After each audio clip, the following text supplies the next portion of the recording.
Hey, what's up, everybody? Mogi Monster here, and welcome to Why the Fascination, or WTF as I like to call it. Hope everybody's having a good Tuesday night. Hope you're having a good week, had a good weekend, and everybody's just doing good in general. I'm doing pretty good.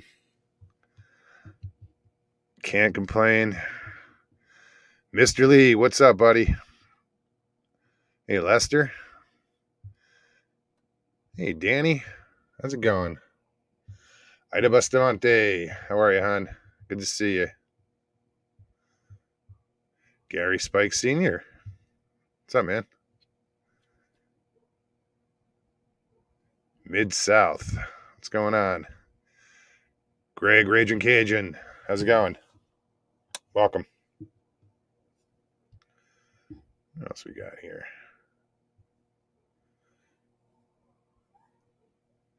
Feel like I'm missing someone. Troy, what's up, man?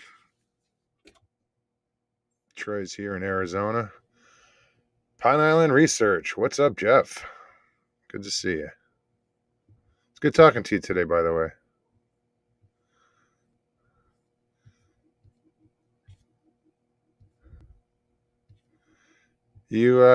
Jeff, you have a problem with me talking about that show we talked about? I think it's a good idea. Should be funny.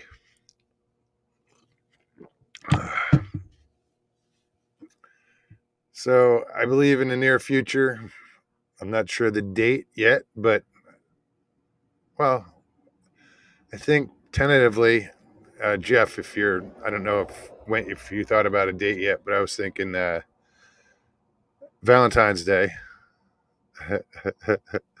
would be a good day.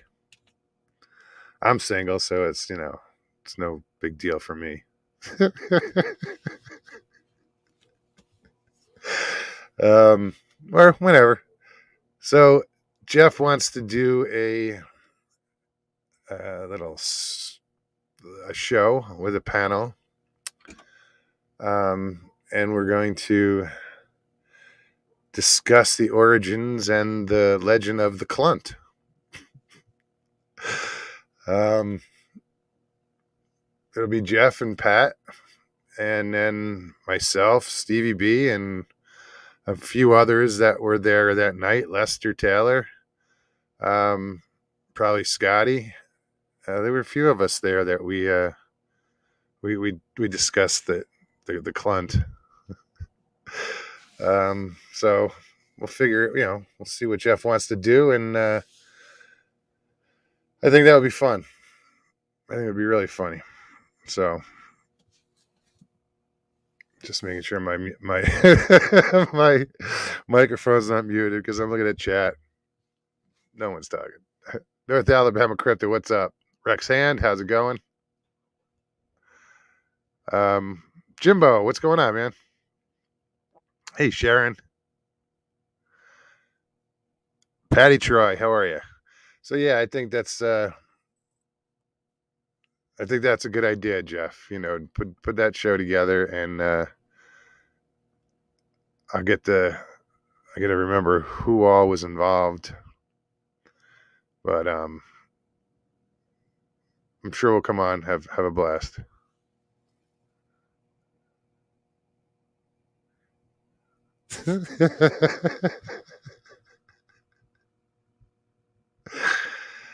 Fat Mom says, "Oh man, I don't know if I can handle hearing the traumatic experience you all had involving the clunt." Well, it could have been traumatic.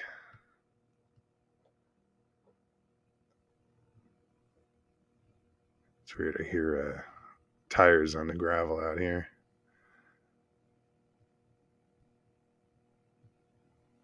Scotty, what's up? Edward Kung Fu Mashburn, how are you? Hoosier. May Reed, how are you? I'm probably pronouncing that wrong. I apologize. Wouldn't be the first thing I've ever pronounced wrong, or the last. Hey, Jen. Daniel Lundy, what's up, buddy? So if you're new to the channel, you've never been here before, Why the Fascination is basically a question I posted to all my friends. You know, over the years, we see each other in these chat rooms, on these shows, every night. You know, I've known some of these people for years now. It's crazy, years. And I figure, you know, we're all here for a reason, and we must have our own story to tell. So, you know, I created this channel to put that question out there and have my friends come on and you know, tell me why the fascination. What is it that brings you guys here? And that's basically what it's about. And we have a lot of people come on and hang out, and you'll see. I post the link in chat if you've never been on before. And all you do is click on the link and follow the directions. And, you know, if you don't want to be on camera, you don't have to. At the bottom of the screen, you'll see stop camera. You know, you don't have to come on. You know, you'll hear me say that to Mr. Lee, Pussy, all the time.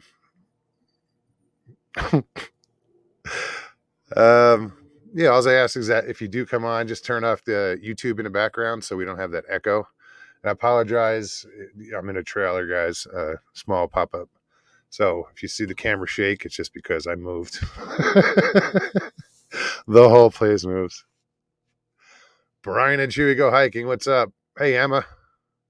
Chicken legs.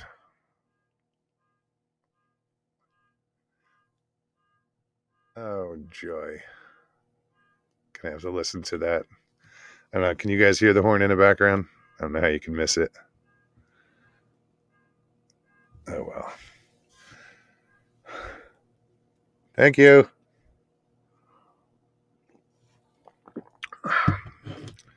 BF Bud, what's happening?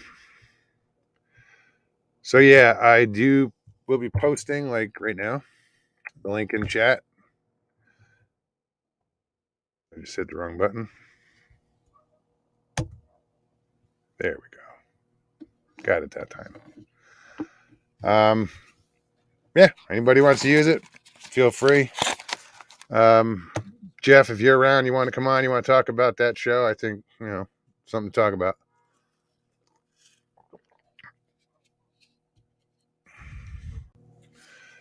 Mogs, we are here because it's a cool kickback place. Camaraderie, sir. Absolutely, brother. Let's see what's going down under. How are you, mate? All right, you. All right, what's going on? Here's that big head. Oh, yeah. I resemble that comment. How you doing? Indeed you do. So, did Jeff contact you at all? Yeah, we were talking about it yesterday. Oh, right on. Creature. Yeah, it'd be good. Really good. Looking forward to it. Yeah, man. So, yeah, absolutely. The origins of Mogs has just flowed on through. It's hit England. It's hit everywhere. It's a worldwide phenomenon, it would seem. So it's really good. That's crazy, dude. Yeah, it's amazing, eh? So, yeah. There's Jeff. Here he is. What's up, Jeff? Talk about clunts. Hey, Jeffro.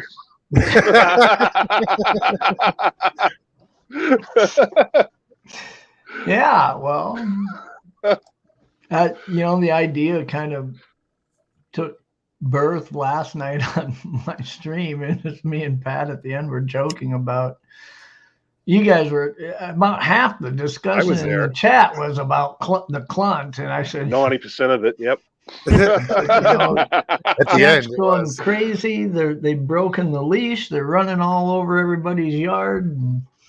There's some hosts talking about canoeing upstream in the nude, and we're all talking about the clunt and chat. So, well, when I guess the big thing is you see how many people found it amusing and fun to talk about. I mean, there must have been 10 people involved in that discussion, you know. And so I said, I guess I was thinking out loud. I said, maybe we should do a stream about the clunt. And, you know, maybe kind of a little bit of a spoof approach to it. You know, me and Pat could be the investigators, so to speak. And the rest of the panel could be people who have some sort of knowledge of this, Yeah.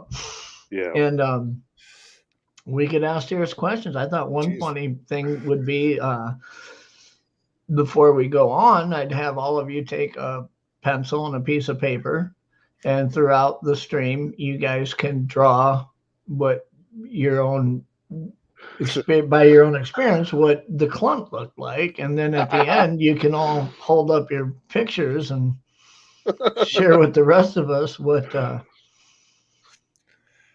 you encountered. Yeah, that could not end well. You ever seen what Australian clunt looks like, mate? Holy crap. You might have Pat come be the co-host it with me and have him dress up in his in his costume. He can be the doctor. He'll be the one licking the screen. Get the mustache out. It's like 70s porn mustache. I've come to cleanse it for Well, I mean, we were kind of joking about it, but as me and Pat kept talking about it, it just kind of became apparent to both of us. This could be really fun. I mean, I think a lot of people would. Yeah, Stevie's on board. She's on board with it. So much of my stream talking about tech and research and the tools we use and things like that, and it's like sometimes you just need to say, hey, let's take a time out and laugh a little bit and go really into left field. Mm-hmm. Yeah. So yeah, I'm looking forward to that. I wasn't sure if we'd do it Valentine's Day night or the week after, just because I don't know how many people will show up on Valentine's Day night, but then considering the subject matter, maybe it'd be most appropriate to do it. Well, that's why I suggested that. Day night. that day could be a clunt itself. So, Scotty, if you can get Lester, reach out. I don't have him on my, I don't think he's on my Facebook friends. I don't have him in Messenger, but just I need a way to get an invite, StreamYard invite to you guys, and we'll set up. It would be Monday night at 8 Eastern. And there'll be someone that can get a hold of him. I'll put the feelers out anyway. Was Derek in on that, Scotty? I think he was. Yeah, I think he was too. Derek and Scotty, Lester. I think Brandy was there. Wasn't Brandy there? Wasn't. Jennifer. Jen was there. Jen was there. Jen was there with us. Yeah, she was part of it. Yep. Yeah. Well, I wasn't there, so which is best because I wasn't exposed to all the knowledge you guys share. I want to approach this as a neutral party and trying to figure it out. So throw out a rubber ball, you reckon, Jeff? I'm gonna have to figure out a hell of a backstory.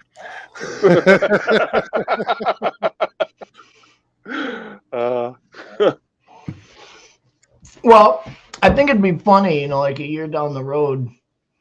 I've only been doing my stream for 2 months now, and I've got probably 8 episodes or something like that. 8 or 9. It would be fun once I get a year's worth of shows up that somebody's looking through all these serious subject matter type shows with these serious guests, and then they find this one and they watch it and they're like, what the hell is this, But honey, have you ever heard of the clunt before? We need to get Icon on.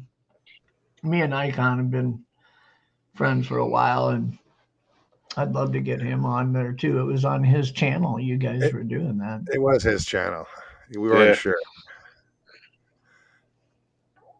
Yeah, the clunt was born on his channel. Well, and it wasn't long after he launched his channel. I mean, I think there was only like 15 or so subs at the time, and I'd pop in there and what's that now? 18? I don't know. 17. But I'd see like Michael Haywood and those guys, Uncle Bones. Some of those guys would pop in there, I think, from time to time. But yeah, that was an interesting night. It kind of just was. What was cool is Icons Channel was kind of born to where he started it just to get his friends on and be able to, kind of talk and hang out, talk about world views and current events, things like that. They really weren't a paranormal channel or anything. And, kind of the people that ran with that group, Ruthless, and, there's some different folks that you could normally find there and talking about intelligent conversations for the most part about worldviews and things that are, some of you folks are in the UK and some of them are in Australia and some of them are here in the United States. And it was fun hearing about how, the truckies in Australia and how that situation was unfolding. And, it was just like national news. So we'd talk about what was going on in Australia. Heck, I remember Ruthless would fire up his camera and walk out of his flat or whatever. And he'd walk like 2-3 blocks and he's standing on that world famous beach there in Australia and people walking around. Beach, yep. Yeah. I mean, it was just like, it was so cool just to see him share something in a completely different part of the world than I'm used to, but yeah, all your beaches are frozen. Yeah. we have ice heaves, not beaches right now. Yeah. But yeah, so it should be fun. Right on. I'm looking forward to that. Isaac, what's up, buddy? Great to see you. Uncle Bones. Nona Boss. How are you? Yeah, when you guys started talking about it and during the show, I was just like, yeah, that'll work. I started, you were goofing at first and then you got serious and I was like, no, that'll work. Well, I was goofing until I seen how everybody in chat there was like 38 people on there and over half of them are, everything they say involved the clunt somehow. And I'm like, shit, maybe there's something, maybe there's a draw here. Maybe there's a show to be had. Because I think Pat was joking about it too. And then at some point, Pat's like, dude, we have to do this. So. Well, when you saw the response in chat, I mean, I was in chat at the time and it was just like, this will work. Everyone except Barb Santy. She just got so upset. She's like, no. Yeah. She was ready to rip someone's head off the poor thing. Yeah. I'm going to make Barb a mod. I think I've got Barb as a moderator on my stream. So I might have to take her wrench away so when the chat starts asking questions, she's not deleting them. Yeah, you might want to hold off until after that show. Yeah, because that'll be the funnest part. After me and Pat have asked a few questions, just invite the chat to ask their questions of the panel. And I can't even imagine where that's going to go. Pappy Two Bears, great to see you, man. So glad you made it. Hope all was well with you. It's been a while. Well, I saw the other day, but you've been a stranger. So how's things in your part of the world, Scotty? What have you been up to?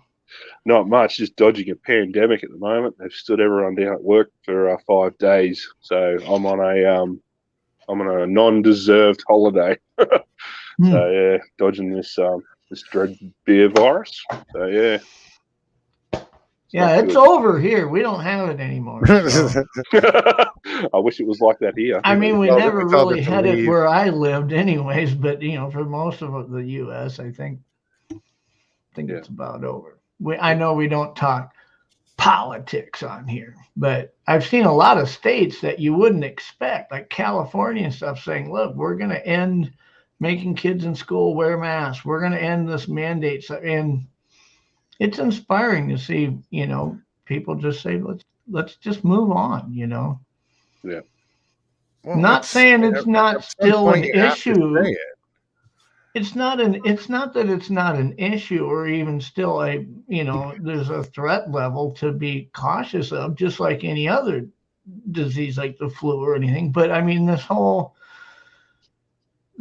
reaction that was taking place 2 years ago, it doesn't need to be like, I think we've realized now scientifically, it doesn't need to be like that. So no, it's time to start putting it in the past. A decade from now, there'll always be a variation of it showing up, but it's not going to be like, boy, we can't get on an airplane or something, Need to buy all the toilet paper at the store. Yeah, what's up with that shit? Still 2 years on, and they're still doing it. They're still doing it, really? Yeah, apparently, yeah. It's happening in our town again. So yeah, I couldn't believe it. Catherine Lindquist, how are you? Lundquist, sorry. That's just so stupid that they would do that still. We need to get all the products moving around the world and all the transportation and truckers working again and people not, reacting in a negative way to this to where we can get back to normal. The inflation rate and how things have gone up in price, not just here, but globally. I mean, it's just gotten ridiculous. I took my kid to McDonald's the other day. It about blew me away. Have you seen the prices at fast food places now? I mean, for a while there, they weren't really affected, but now $8 a chicken nugget. A 10-piece chicken nugget is $5.99 now. I mean, that's twice what it was like 4 or 5 months ago. So last time I went through a drive-through, I thought I broke something. I was like, I'm sorry, it's how much? Yeah. It was me and my son. Me and my son went to a drive-thru at McDonald's here about a week ago. I ordered a quarter-pounder value meal, no supersizing. He ordered a 2 cheeseburger value meal, and he ordered a 10-piece nuggets on the side because he's a 17-year-old and won't quit eating. But I go through and she's like, it's $27.90. I was like, what the fuck are you talking about, man? Me and him could have went and sat down. We could have sat down at a nice restaurant and each had a freaking glass of wine and everything for that price. I mean, what the hell? Yeah, it's outrageous. It's still fast though. Yeah, I mean, well, what's funny is like shit. What's funny is it used to be you'd go by a drive-through like at a McDonald's at 2 p.m. on a weekday. I mean, school's not out or nothing. There'd be 25 cars in the driveway. It's like, what the? How come everybody's flocking to these places? But then you realize I used to see long fast food lines when I drive by a place like that and think they're lazy. They should just go to the store and buy food and make dinner for their kids instead of hauling the minivan through the drive-thru, right? But now I realize they can't afford to go to the store either. I mean, hamburgers $6.99 a pound. You can't cook for your face. It's not a matter of being lazy. You're probably that $30 bill at McDonald's for 2 people is probably not much more than what you're going to pay at the store and go home and make a meal these days. So I could stretch $30 in a grocery store. Well, as long as you stay away from the meat counter, yeah. I mean, that's another weird thing. All the beef prices are way up there. I talked to some producers here in South Dakota that are getting 69 cents a pound at the slaughterhouse when they're selling cattle. And yet T-bone steaks are $18.99 a pound. A roast is $8 a pound. I mean, who's making the money? Because it ain't the producers, And you can't tell me it's the cost to ship it, because pork is still $1.99 a pound, the same as it was 3 years ago. So I mean, the pork prices haven't really fluctuated much. The beef prices are like gone quadruple. So it just doesn't make a lot of sense to me. The packing houses or somebody's making way more than they should, and it shouldn't be hard to get to the bottom of it. But yeah, there's a paper trail somewhere. Yeah. I used to think it was the same thing with gas. You know, back you remember when gas almost hit $5 a gallon? It was like 4.80 a gallon or some crazy shit.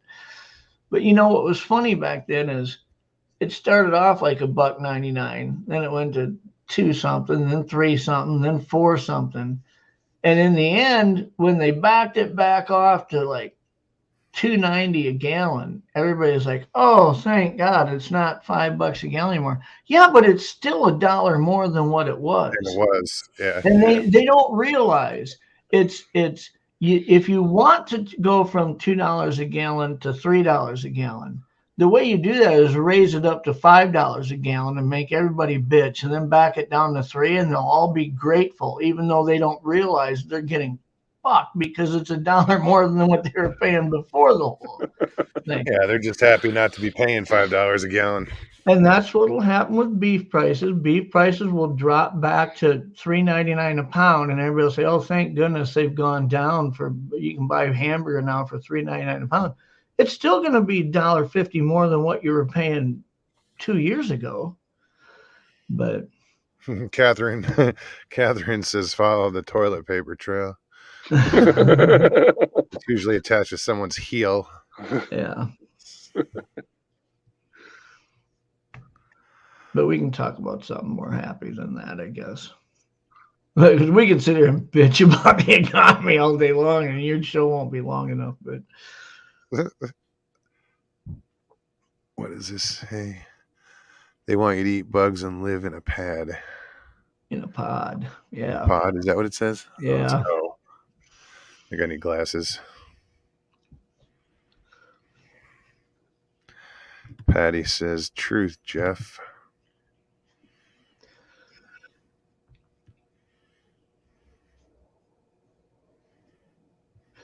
Yeah, I don't. When you start talking about the economy and politics, it gets so complex. You know what? I would run as an independent just to escape all the predetermined, preconceived stuff. And my only platform that I would run on is that we're going to identify every call center that makes these extended warranty calls and all these other bullshits around the world, and we're going to carpet bomb them. We're just going to turn them into a giant Walmart parking lot, and that's my only platform I'm going to do. I'd win. I could beat anybody. You could win the presidency just with that, just by saying that. I get like 5-6 calls a day. Bullshit calls. Turning India into a glass parking lot. No. That wouldn't work.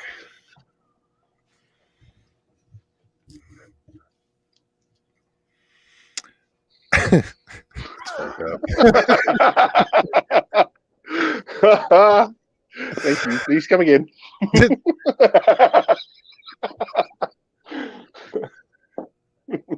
Same people that own the 7-Eleven down the street. I'm just kidding. You know, anybody get offended. Do you guys use toilet paper in Australia, Scotty? Apparently, yeah, heaps of it, truckloads of the shit. You have one of them toilets that squirts your butthole afterwards, and a bidet. Bidet? Yeah, that's a French thing, I believe. Bidet, mate.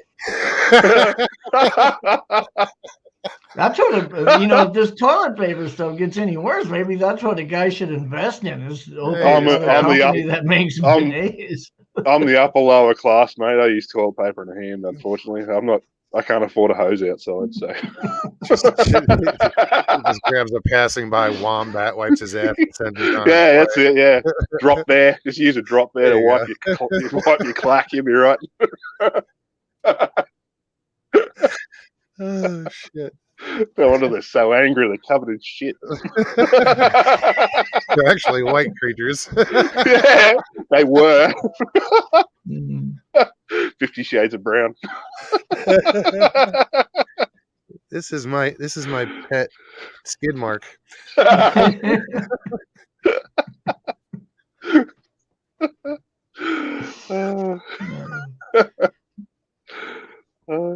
Oh shit.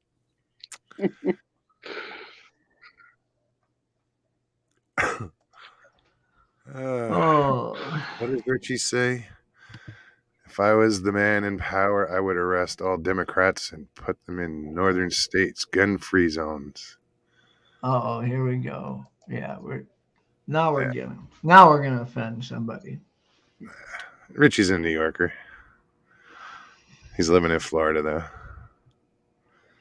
But he likes his guns. I like my guns. Yeah. Catherine says, beam us up, Scotty. Yeah,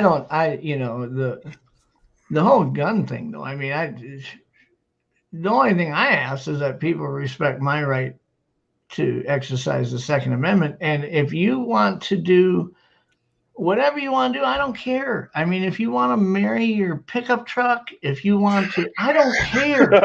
I don't care. I'm like the purest form of libertarian, where I want to be able to. I want you to be able to do whatever you want to do that makes you happy. Just don't try to stop me from doing whatever I want to do to make me happy. And there should be a way to exist in between there. But some of these issues that we fight over between left and right, it's like, fucking, I don't give a shit if you want to, you want to fucking take your dog to the fucking movie. I don't give a shit. I do whatever you want to do. It doesn't bother me. No, I get it. And I agree, Fuck it. We have these amendments and shit in place for a reason. Mm-hmm. And it's for just that reason of government interference or wanting to take them away. So yeah, I mean,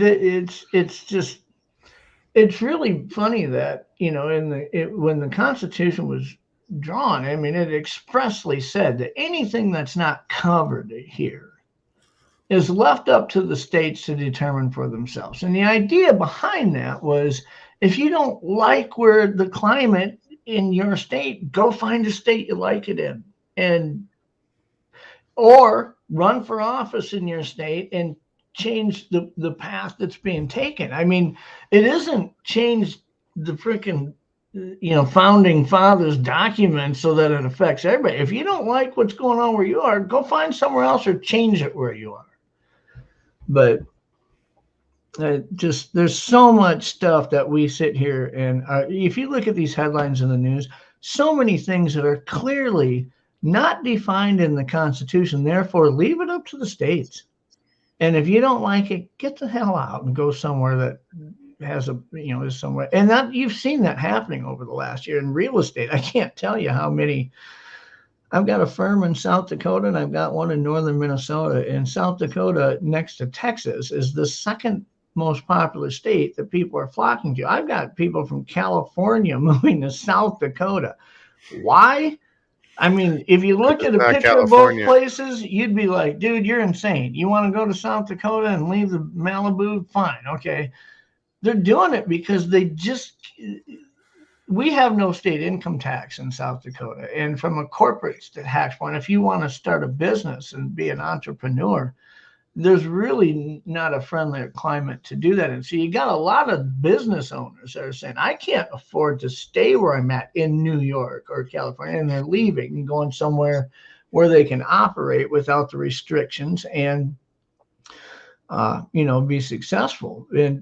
But I don't know. I mean, I look at South Dakota and think unless you really like cornfields, only about 10% of the state is mountains and Mount Rushmore and all that. I mean, 90% of the state's cornfields and dead raccoons on the side of the road.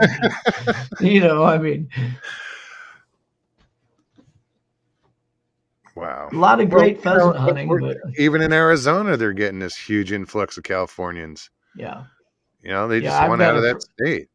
I've got a friend who's a broker down in the Phoenix area, and it's just ridiculous how much business. I mean, everywhere. I've got friends that are brokers in Florida. I've got friends who are brokers in South Carolina, and it's just exploding all over. And what's funny is 90% of the people, they're going a lot of different places, but 90% of them are leaving California and New York.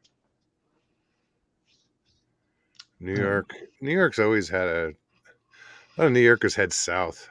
You know, Florida is huge with New Yorkers and New Jerseyans, and I forgot about that until I got there.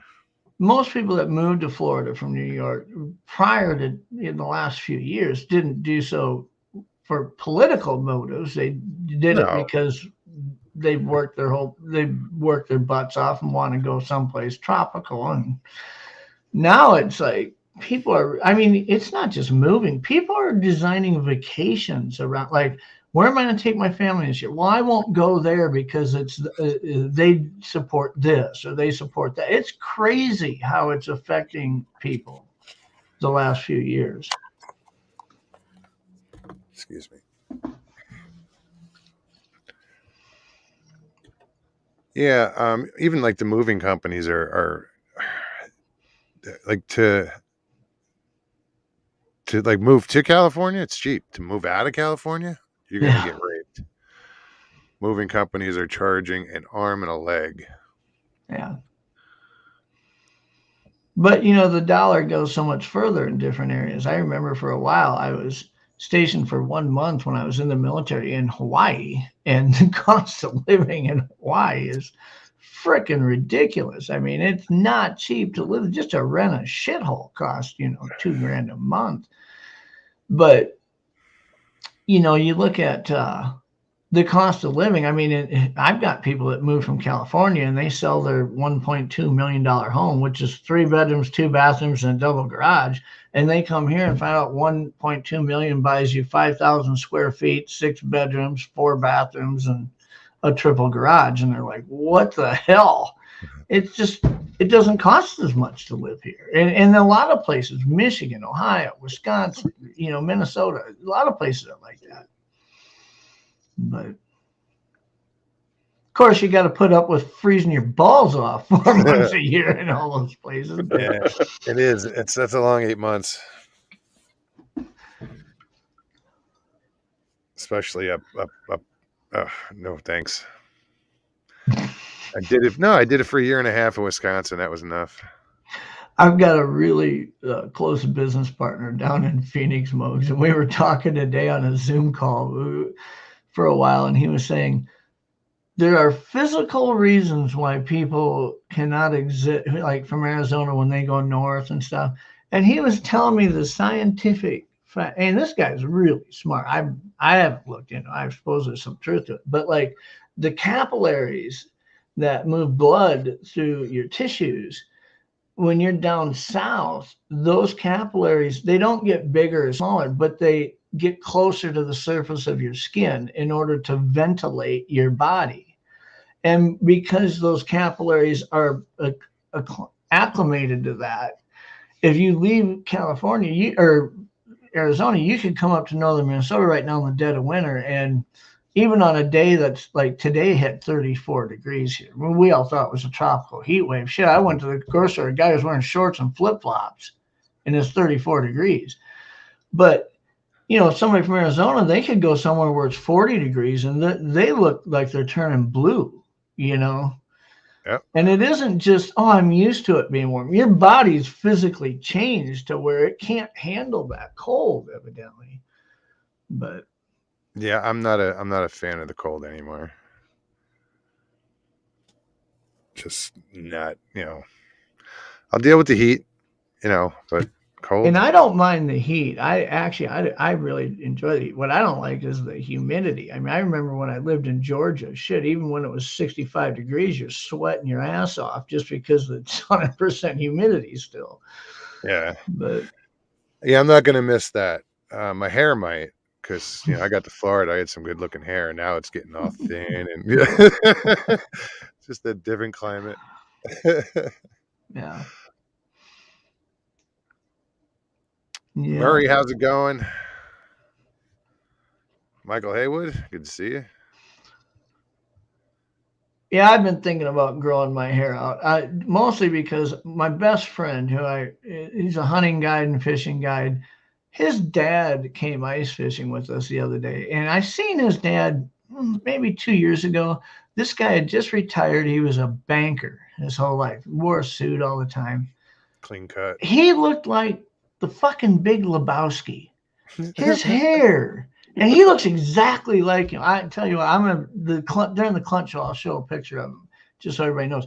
He looks just like Jeff Daniels or whatever, is it Jeff Daniels or Big It's Lebowski? not Daniels. It's what's his name? John Goodman's in it. Yeah. Somebody's gonna have to say it in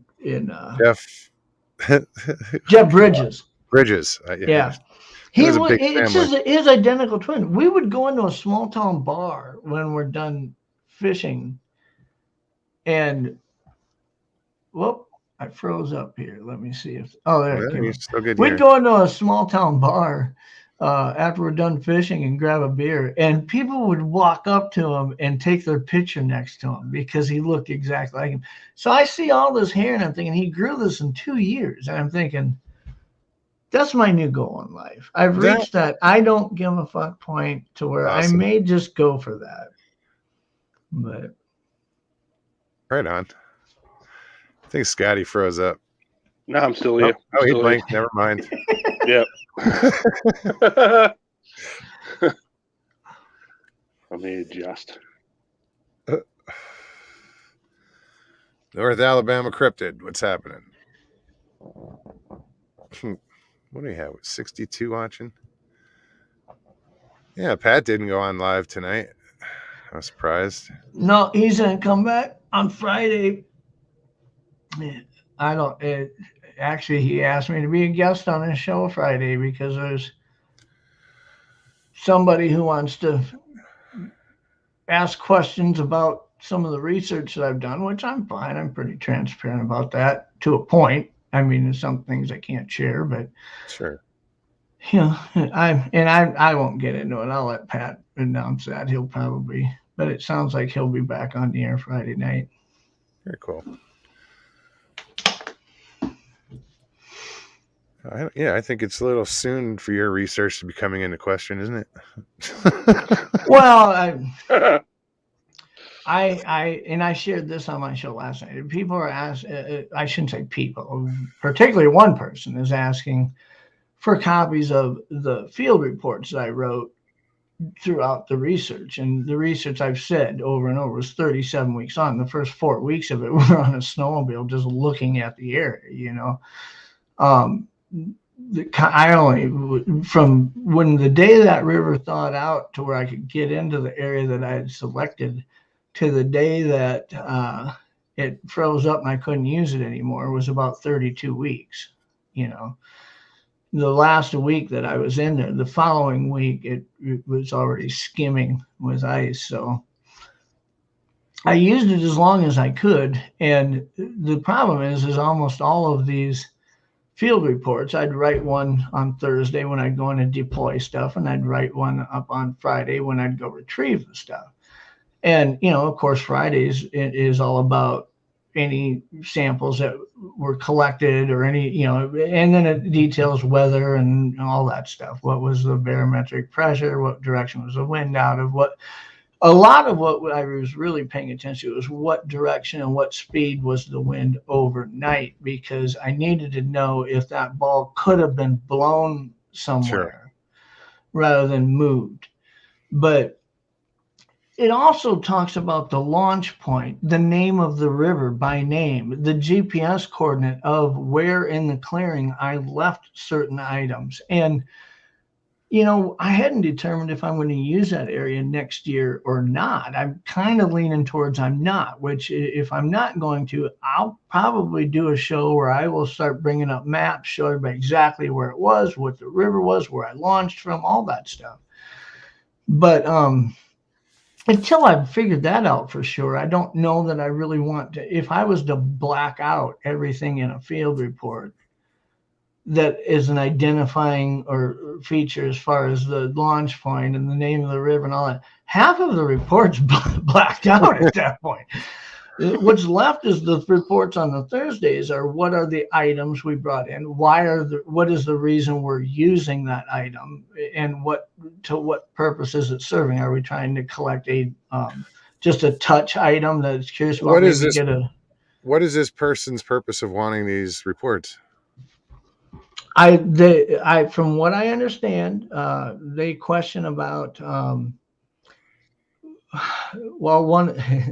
this is just, I haven't seen this, but what I've been hearing is that they feel that kayaking 8.5 miles up a river and then 8.5 miles back down couldn't be done, I guess, by somebody who's moderately good at kayaking. In their words, it would be a brutal experience.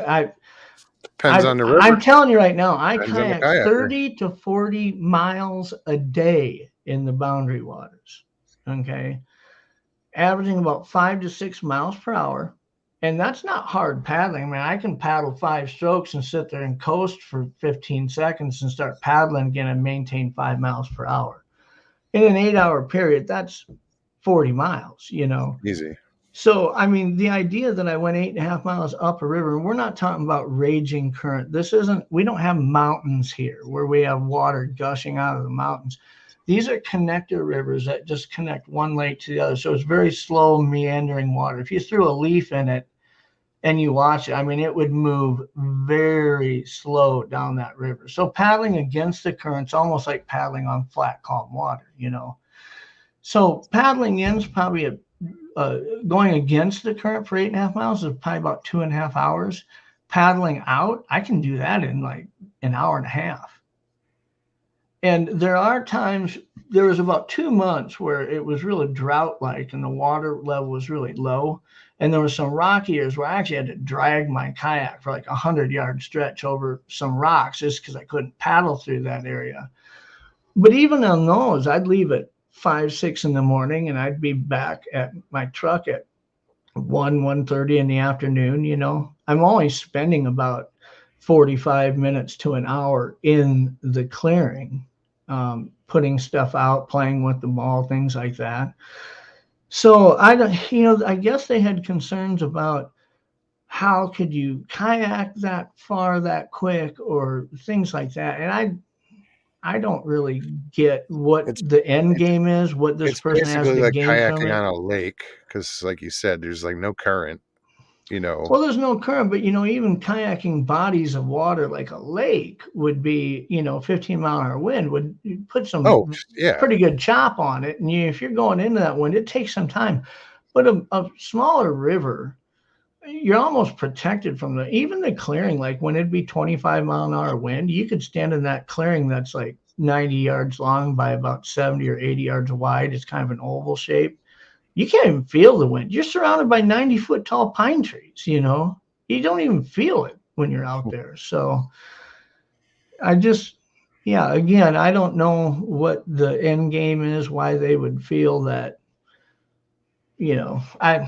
one of the things they also said is, oh, how convenient he didn't bring electronics into there. How come there's no video footage? Guess what? There is video footage. And guess what? I haven't shared it yet, because if you watch the video, if you're from northern Minnesota, you might know where that is. So I didn't share a lot of video or any pictures or anything like that yet. I've shared some pictures. Actually, I did. I shared some pictures when I was in the clearing one time. Afterwards, I took a picture of the clearing. I took a picture of the ball and some of the other items that had the skin oil smears on them. I took a picture of the Velcro with hair in the Velcro tabs. But that was one of the other questioning factors they had, is how convenient that he didn't bring electronics in there. Dude, that was the whole purpose of the whole research approach here. Yeah. is not to do that. That was, as far as I know, that was a tactic. It wasn't every time I shared that with somebody, they were saying, dude, that's so different. Nobody is doing that, right?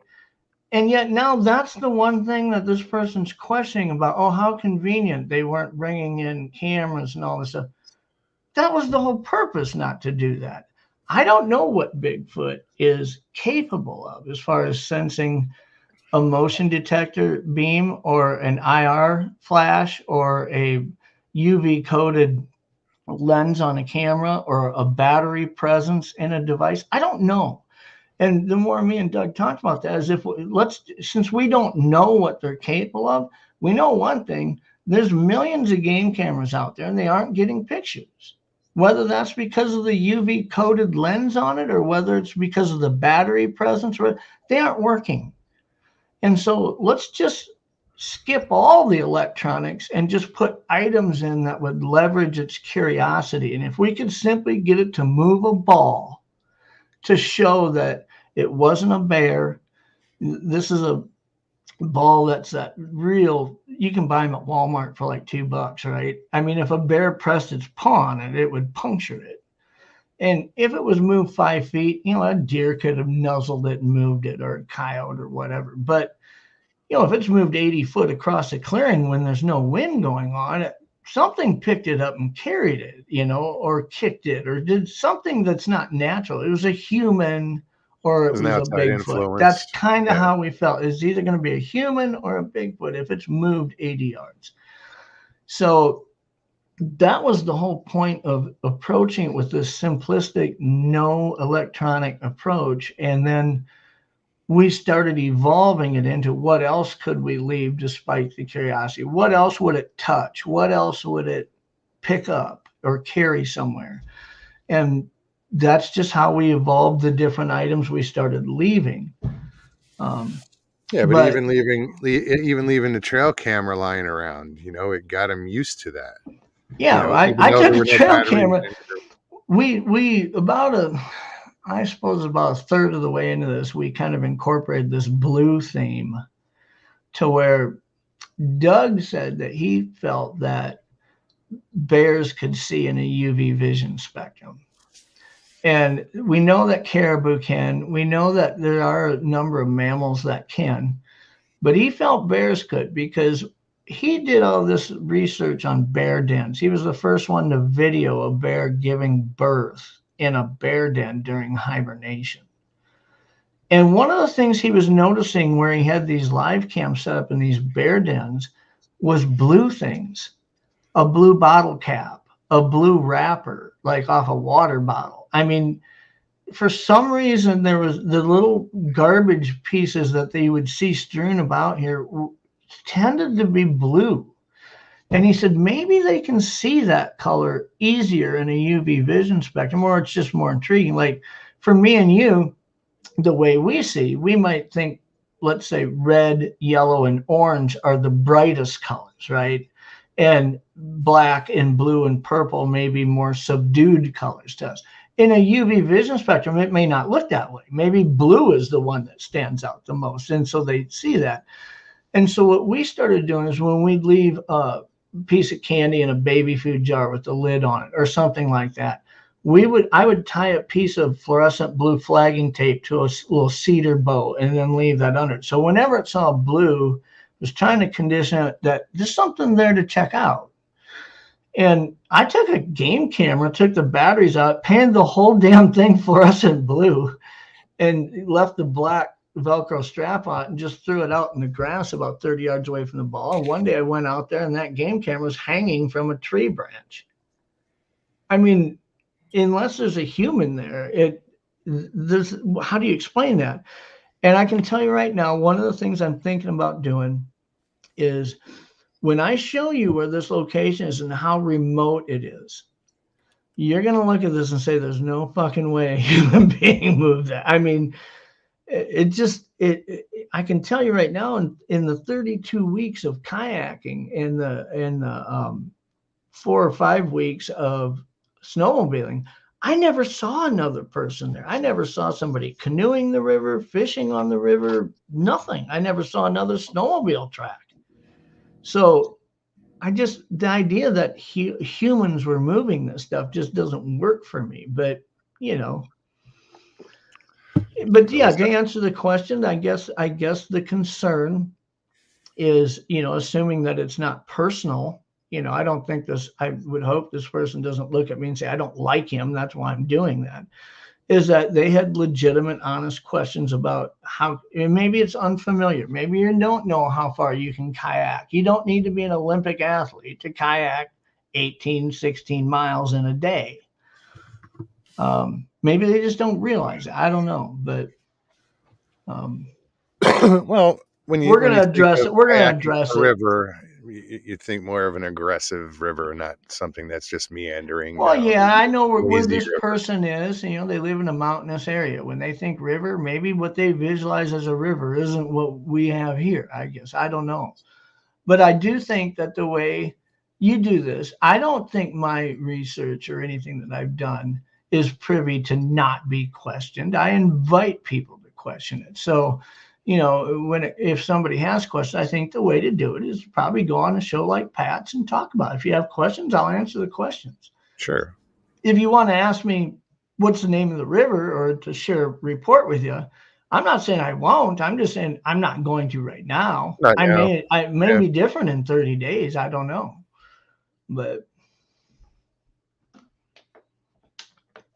But yeah, I think questions are healthy. I don't think it's healthy when you're asking them in a closed group and accusing somebody of not. I mean, at first I asked. 1 second. Go ahead. At first I was curious, are they just questions, or does somebody really think that there's a nefarious motive or something? You know, what's going on with that? And it sounds like this person really has legitimate concerns. So I think the best way to do it is just talk about it online. And if he's got questions, ask him and I'll answer them. But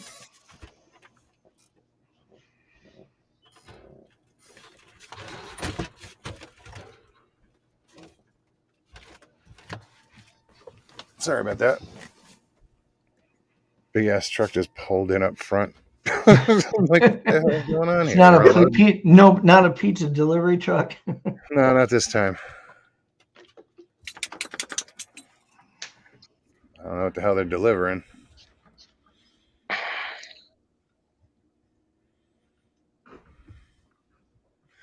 So Donald Fuller's asking, could you use a Super 8 movie camera in your research? No batteries needed.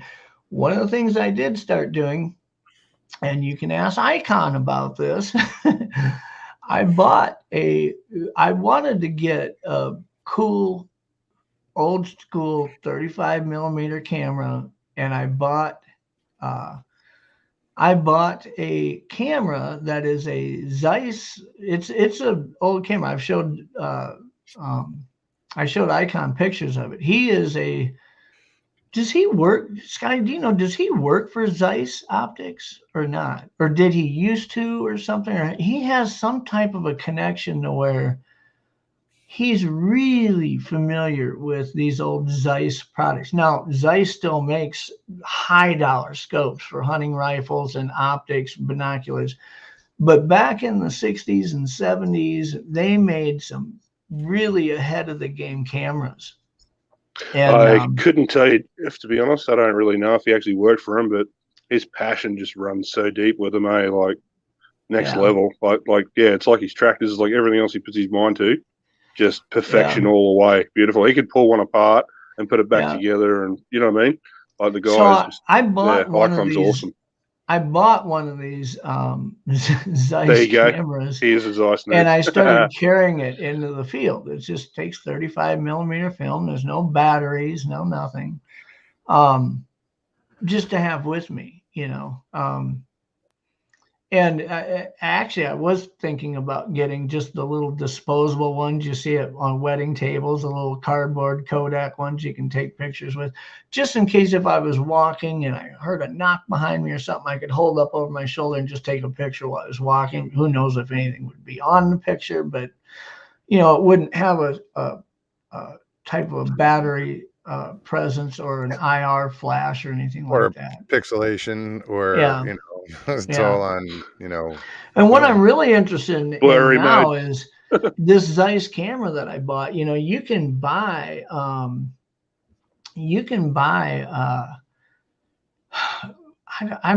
I've done some reading about it, but so I don't know it real well, but you can buy IR film for them. I don't know how good it is or how well it works. Icon, he'd probably be the one to pop on and tell you more about it. But I know you can buy film for them that shoots, and that even on these old school cameras shooting that mode. To what degree, I don't know, but I thought that was fascinating because when I was looking up I'm not a camera guy. Whether I use 200 speed film, 400 speed film, 100 feet, what would be best, Then you got to learn those old school cameras, the f-stop setting and all this different stuff. Aperture I mean, settings it ain't going to do you much good if you grab it and take a picture and all it is a blurry shit because you don't know how to run a camera like that. But my dog just climbed under my feet. What are you doing?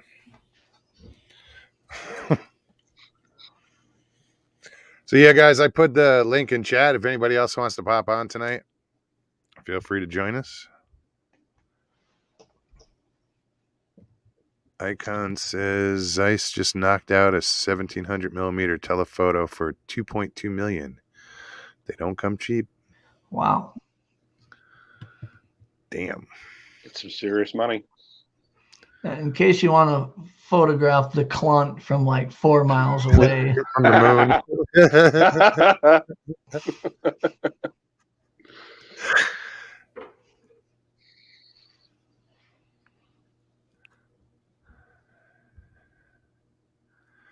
What the hell? Pine Island and Clint Ishtal. Jeff, any plans for the future? Does Steve Isdall have a relation to the clunt somehow? Has he talked about it? Maybe he read a letter on it or an email. I don't know. I hope it didn't get that far. He'll just spend half an hour bagging us out for making it up, calling us haters and shit. Typical. The start of every other fucking video he does. Right. I don't watch. So. Derek, I think if you haven't missed anything. I think the German army did use Zeiss optics. I think those were the optics on like submarines and things like that. It was a German company, and so their technology at that time was probably privy to Germany and not to the U.S. But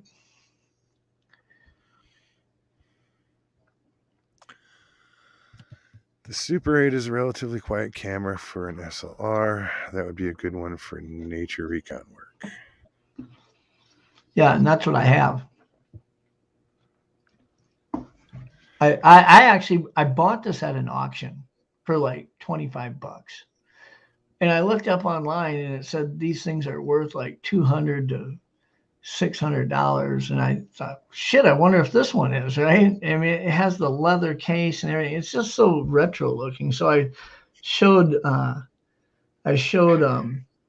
Icon a picture of it, and he says, dude, you've got a Super B, and it's, he's nerding out, telling me all about it, I'm like, I don't know, I bought it at an auction, Right on. Yeah, I was just playing with my camera today. I got to get a new one.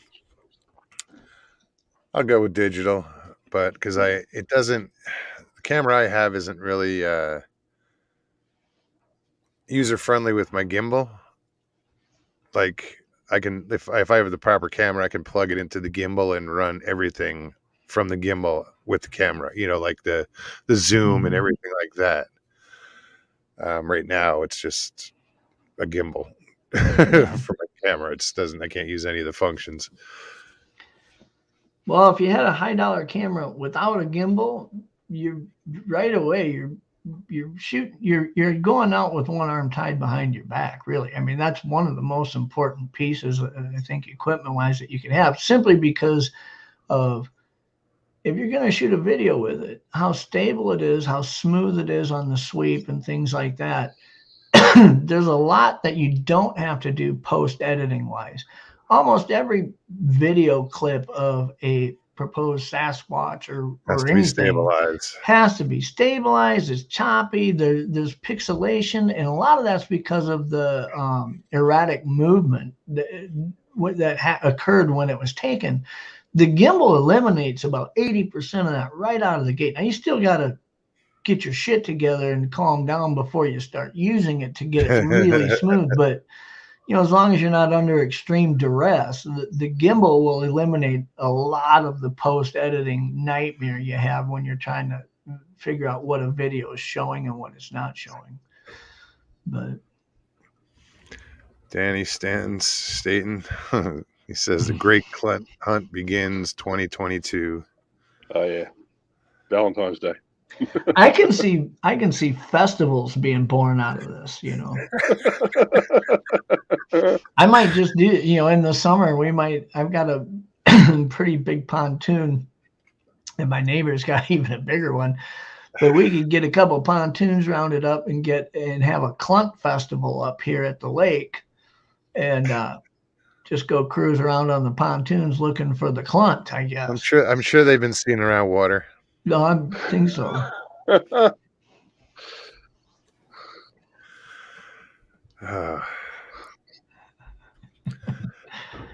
Donald wants to know, where is the 2022 Clunt Festival planned for?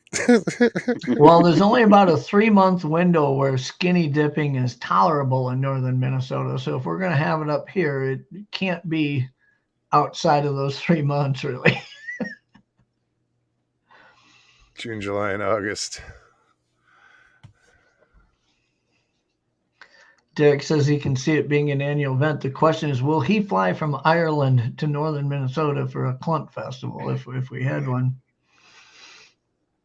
I just can't wait till the sightings start coming in. Well, people need to see all the pictures you draw first to understand what they're looking for specifically. But it's an elusive creature.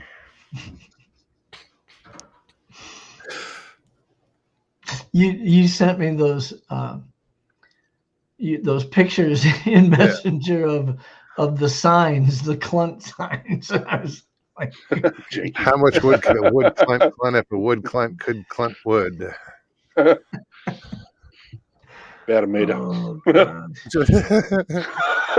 a cord.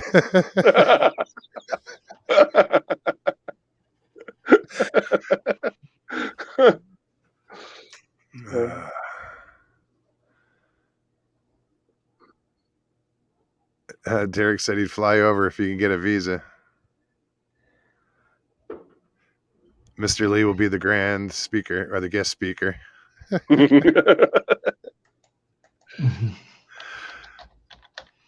Yeah, we'd have to get Lester and Michael Haywood and them to be guest speakers, I think. Mr. Lee would be a great guest speaker. We could have a karaoke party afterwards. Oh, and here we are. Someone say skinny dipping?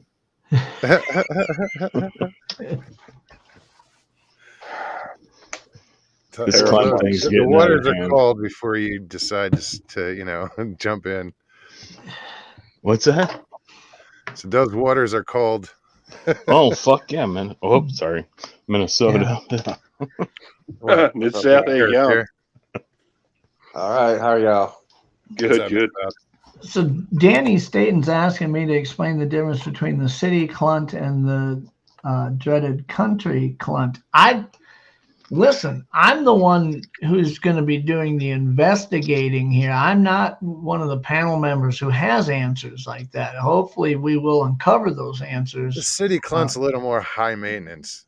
Chokes on brake dust and city smog. Where a country clunt's full of daisies and happiness. How's Mid-South Sasquatch tonight? I'm still confused about what a clunt is. Well, tune in Monday night on Valentine's Day, and you'll figure. We're all gonna find out. Maybe regrettably so, but we are going to receive an education. An education will be handed out. Yeah, it was. It's just funny how this all started. Just one email. It wasn't even. It was a comment. Yeah, comment. Yeah. Yep, and it's all just spiraled out of control. And I don't. So, It's funny Scotty, because I don't delete comments normally, but this one I did, and I'm like looking for it. I'm like, come on, it's got to be in here somewhere. I can't find it.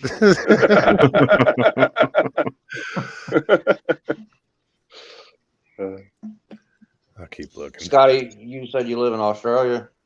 Yeah, mate. Yeah, I got a friend of mine that lives in Blacktown. New South Wales. Yep. Blacktown, you know where that's at? Yeah, sort of. Yeah, mid-south type of stuff. Yeah, it's a fair way from here. 1,200 k's. 1,200 days. K's, kilometers. Oh, K's. Okay. Oh, somebody left the building. I think the building just fell down. That's a tailgate on the truck. I mean, there's a truck, an 18-wheeler outside my house. I don't know what they're doing there. Protesting. They wouldn't let me into Canada. I'm in the hunt for the clunt. Gonna pick your trailer up to look underneath it. Is this the clunt headquarters? Well, as a matter of fact, it is. Come on in.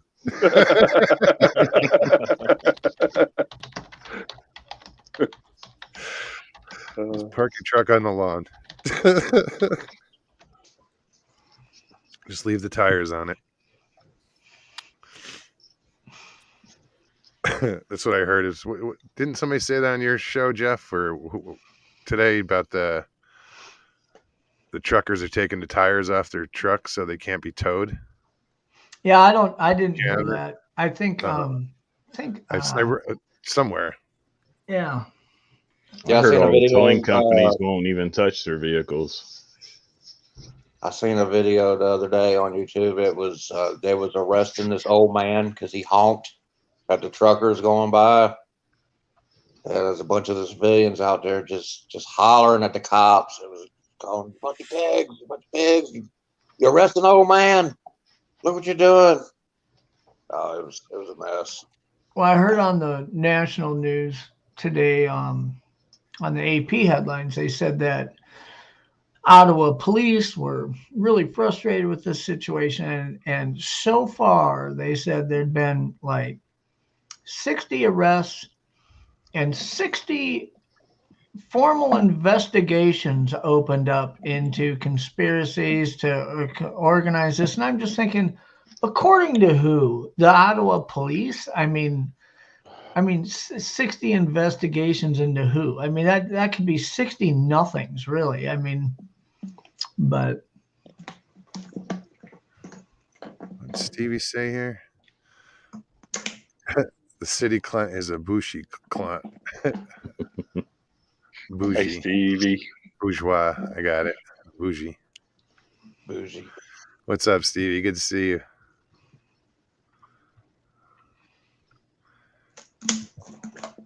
What else? I think yeah, 64. Stop. Here. So how would that be, Lester, if you had to host an annual Clunt Fest with Jeff as a special guest? I think I should have threw it. I'd be crappie fishing. I don't swim much. If I'm going to Minnesota, I'm crappie fishing or northern fishing. Take your wheelchair out there, sit on the pontoon for a week. Yeah, my wheelchair. You got me confused with someone else, sir. Okay. No, there is good fishing up there, that's for sure. Yeah, there's plenty of fish out there. Definitely. yeah, you can stand on the dock in my backyard and catch crappies and perch. Pretty much. I'm one sure in after the northern. other. And, Oh yeah. Muskies and The lake that I'm on has walleye, northern muskie, crappie, perch, bluegills, largemouth bass.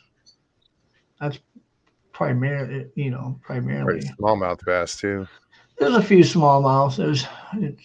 I don't know for what reason. I think just because of the amount of predator fish they just get eaten up. Some of those fish, like largemouth and perch, crappies, bluegills, they tend to, when they're small, like like a bluegill or a crappie the size of a quarter, will live its whole life just buried in the weed edge. But smallmouth, for whatever reason, they kind of roam the rocks and gravel and stuff, and for that reason, if there's too many northern and muskie in a lake, a lot of times they just get wiped out. Because I know when I was in Wisconsin, we were on the St. Croix River, right where the confluence of the St. Croix and the Mississippi, and there was a ton of smallmouth fish in there. Yeah, there was more smallmouth than largemouth.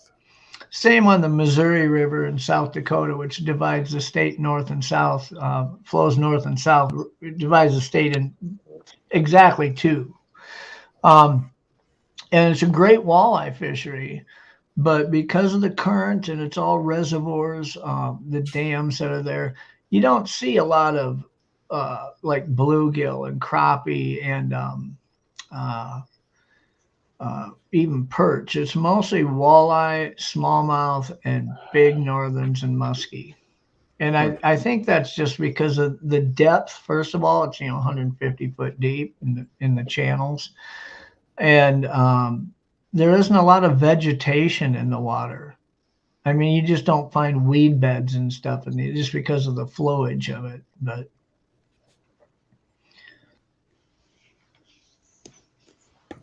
pardon me. Not to geek out on the fishing, but Icon, yes, it was Prescott, Wisconsin.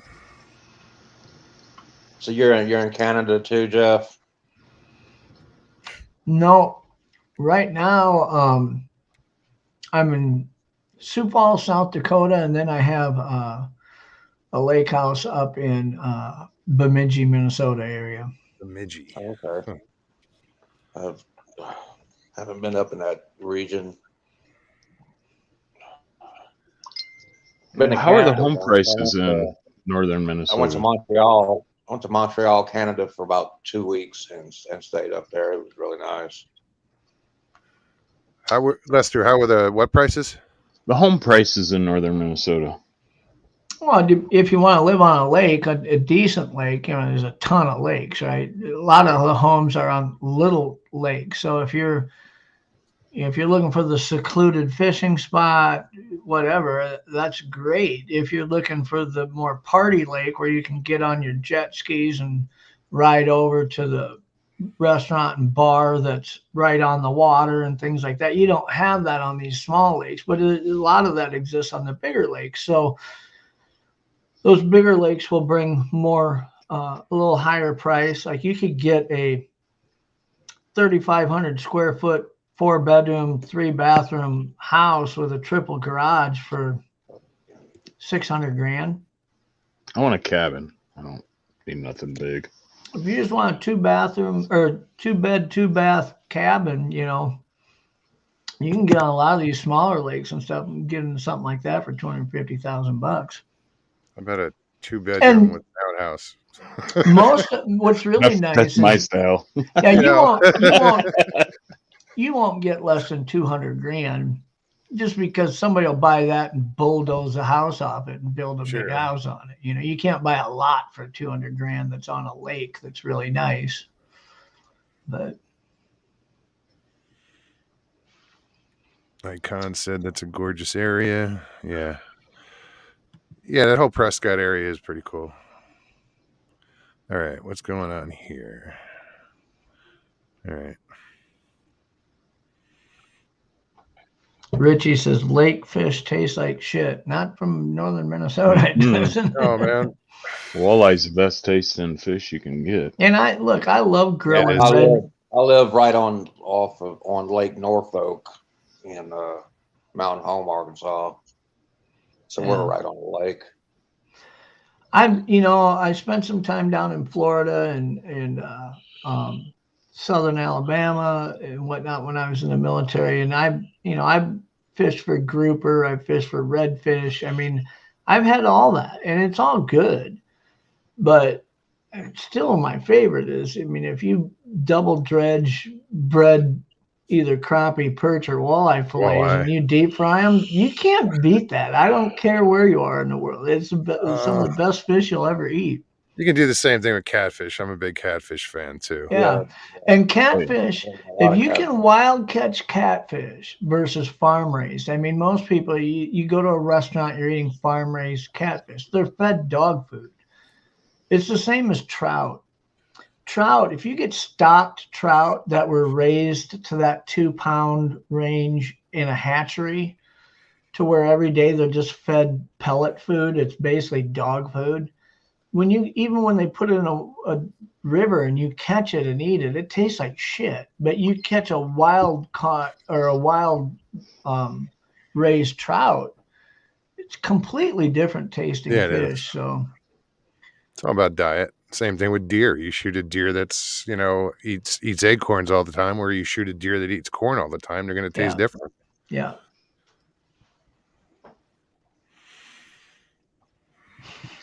Richie says mangrove snappers and shark tuna, etc. All those, well, a lot of it depends on the kind of fish you like. I had mangrove snapper at Richie's, and that was good. I caught a lot of mangrove snappers when I was in Florida. But, the trout, the salmon, from freshwater, trout and salmon are significantly different than they're cold water fish. It's not a white fleshed fish. It's an oily based fish, high in different nutrients than a white fleshed fish like a walleye or northern or crappie. But it's the same when you're fishing in saltwater too. I mean, a tuna versus a grouper, the meat's completely different. I mean, tuna is a very oily fish that is great for, sushi and things like that. But nobody would take a tuna fillet and cook it all the way through. They'd be committing a sin, Derek said he's not a fan of fish. Living on an island, go figure. On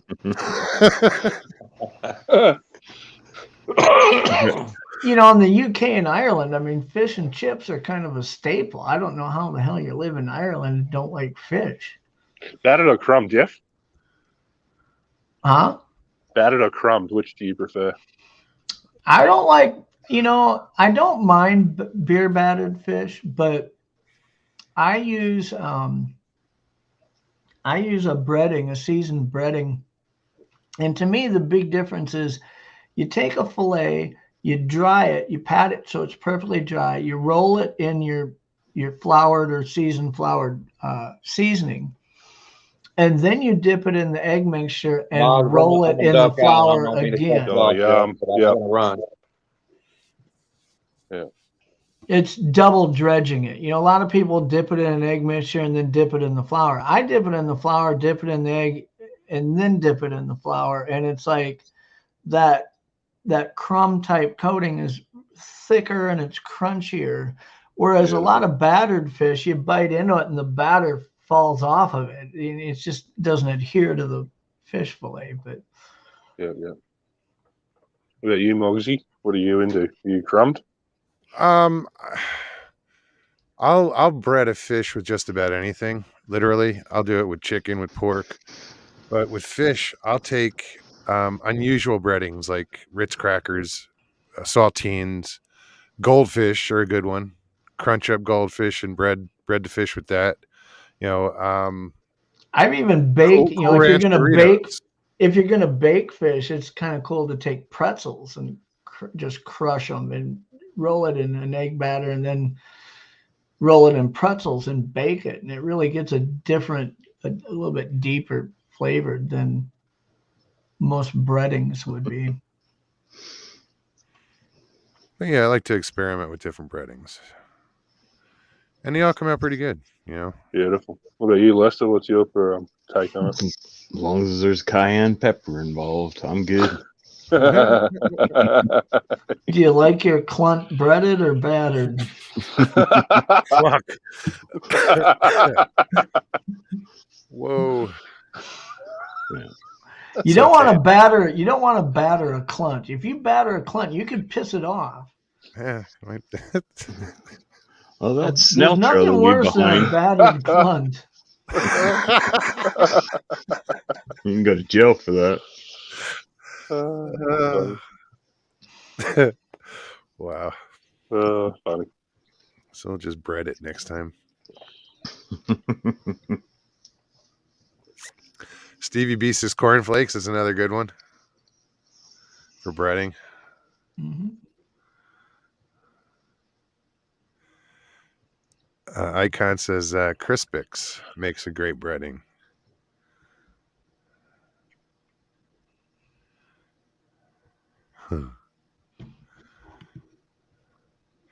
Yes, I saw Nikki was doing some cooking today over on her show. That was Making cool. some tamales or Tamales and Spanish rice. oh boy. No, that was cool. You know, not that I'm going to get any of it, but you know. Well, I told her next time she comes to town, bring some food with you. I'm gonna get fat watching her streams. Fatter, I should say. Yeah, Jay is kind of the same way. Jay Birch with his Bigfoot barbecue setup he's got on his stream. I mean, you just hear him talking about, like I was talking to him in Messenger the other day. He's talking about brisket and how he cooks it. And it's like, dude, just stop. I haven't eaten yet. You're killing me. Yeah, that tri-tip he cooked the other day was something else. Derek wants to know, what is Crispix? Crispix. So it's like a rice Chex. Party. Yeah, it's a mix. The Chex cereal has rice Chex, corn Chex, wheat Chex. Crispix is like a corn version of that, isn't it? Or actually, I have snack mix here, so I've got the visual. That is what a Chex looks like, and Crispix is like that, but it's more of an octagon. Shape, isn't it? Mm-hmm. Mid-South got booted. Oh, what did he say? So my screen kept freezing up. Sorry about that. And Mr. Lee 3PO was fuck StreamYard. Don't fuck StreamYard. I have no problem with StreamYard. Shit, yeah, I've never used anything besides been StreamYard. Holding up all night. I've never used another platform other than StreamYard, so I don't have anything to compare it to, but I don't have any complaints about it so far. How about you, Lester? Have you had any issues with it? Or no, I love it. It's simple. Yeah. It's very simple. I use a computer, and a friend of mine was trying to use StreamYard today on a phone, and he was having a hard time getting around it. He needs to talk to people that used it on the phone. I've had that happen with 2 guests now. I tell the guests, pop in 15 minutes early, hit the link, come into the backstage, and we'll make sure it works, right? And, you know, the one show that I had to start about 25 minutes late was a guest that was using an iPhone. And the problem is StreamYard doesn't seem to work using Safari as a browser. Now, on an iPhone, on my iPad, I used to come on Mogs' show on my iPad when I'd sit out on the deck and I'd go through Safari and click the StreamYard link and it'd work fine. But on an iPhone, it seems to have issues with that. You have to open up a Chrome browser on your iPhone first and then click the StreamYard link and you'll get through. But usually when somebody's having an issue of not being able to get on a StreamYard link, it's usually because of the browser for some reason isn't working right. And I've never had anybody use a Chrome browser and it doesn't work. So Nikki said, Mogs, I'll make you a meal to die for when I come to Arizona. I promise. There you go. Lucky man. As long as it's not a meal to die from. Oh, yeah. I look forward to it, Nikki. I've heard people have trouble with Firefox and StreamYard too. Yeah. Firefox used to be a browser that I used exclusively. I don't care if I was on my PC, whatever. I used Firefox for everything. It's not the browser it used to be. Over the last 2 years, that for some reason it just doesn't work well for a lot of different applications, Zoom, things like that. But I've been using StreamYard since the beginning. I mean, I've had no issues with it. You know, if any issue did occur, it was because I didn't have a good signal. But, you know, StreamYard's been awesome. You know, and I can go. I mean, you see, if I, like last week, both Tuesday and Thursday shows, I had to go to my phone, you know, and I can do it like that. All I have to type in StreamYard and it pops right up and ready to go. So yeah, I have nothing to compare it to either. We did have some audio issues there about the first of the year where people would jump on and their audio was all messed up. But once they hopped off and hopped back on, it worked itself out. So one thing I've experienced is every time I send Pat Turner a link to StreamYard, he'll click it and come on and get backstage, and I can't hear him. And then he has to log off and come back on. Now, he told me that's because he spilled a drink on his laptop one time, and since then it's always had that issue. But I've had 2 other guests that come on and I can't hear them, and they'll leave the studio and then come right back into it, and their audio works. So I don't know what's up with that. Yeah, that's StreamYard. It's happened several times for us. Huh. Never had that issue. We've had people's avatars disappear and come back in midstream. And it's odd. Well, when you start doing over 5 hours at a time there. So Derek McManus says Firefox. When you get 4 days deep, yeah, things start flying up. Derek says Firefox was a Soviet jet that Clint Eastwood stole. Go ahead, make my day. Go ahead, fix my. So you feel lucky, Clint? Do you? So do you?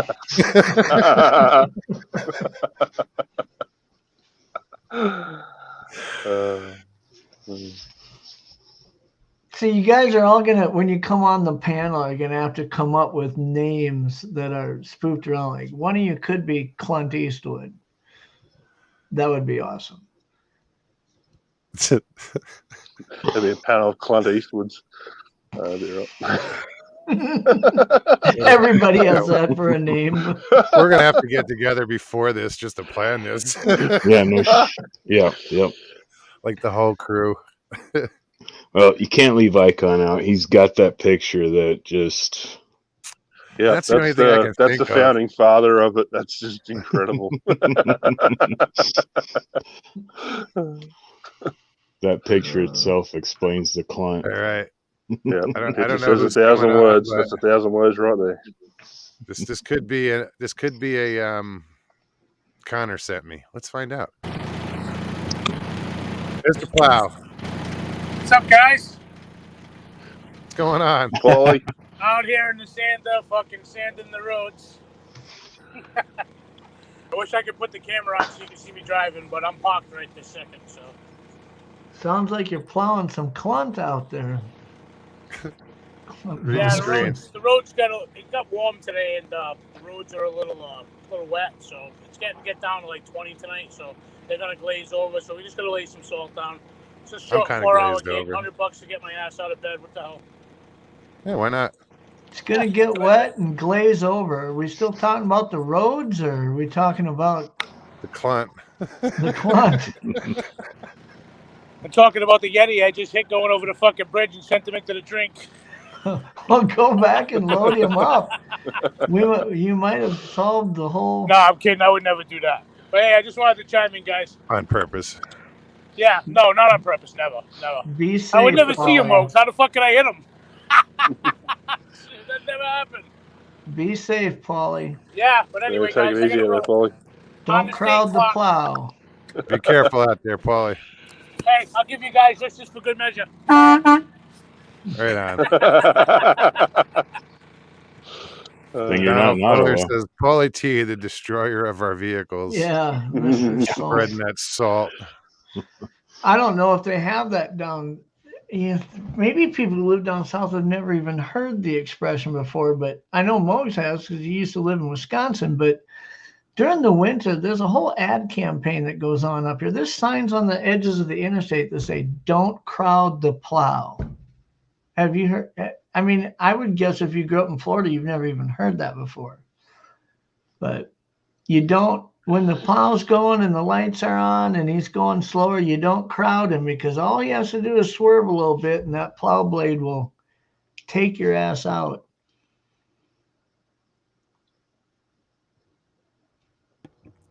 Yeah, I didn't hear that up there. I don't recall seeing that. It makes sense though. I just don't understand. Are all these friggin' like Wisconsin drivers? They're used to driving in the snow, and yet first snow, they're in the ditch. Yeah. Yeah. Fuck's wrong I'm with in you? Iowa. Idiots. Yeah. You got some guy with some big 4-wheel drive thinking he can drive 70 miles an hour on ice. Stevie says no one has ever grown up in Florida. Sounds like Australia. Clint Eastwood played Dirty Harry. Is Dirty Harry a country clunt? Fuck yeah, he is.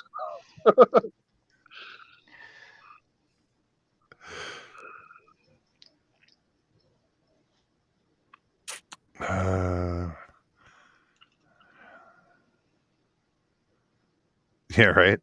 Tycon says, "Yep, don't crowd the plow. It's better to sit back and watch the other idiots do it." Yeah. So up here in Sioux Falls, South Dakota, one of the things they did was all the elementary schools, they do this during the fall, the beginning of the school year. They will drive one of their plows to a school and they bring a plow to each school and they allow, I don't remember if it's third grade or fourth grade, but these kids can come out and paint a mural on the front of the plow, That's of the cool. plow blade. You know, plow blades are pretty big. I mean, they're damn near as big as a billboard, a small billboard. But it's cool to see what these kids end up painting on these plows. And then that plow driver has to drive around all winter with that painting on his plow. That's cool. Yeah, let's go, Brandon. Yeah.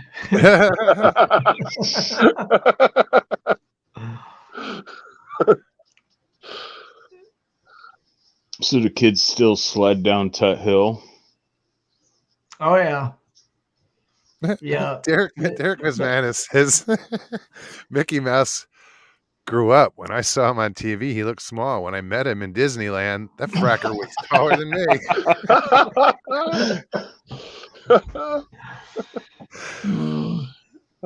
Funny. Yeah, I was listening to Gypsy Road today, and they were talking about Mandela effects and stuff, and how Mickey Mouse, did he ever wear red suspenders? Yeah, he wore his red pants and his red. There were pictures, or somewhere there he's depicted with red suspenders, and I kind of remember that, but you can't find any pictures of him with red suspenders on. Mandela effect, isn't that the potato tomato thing?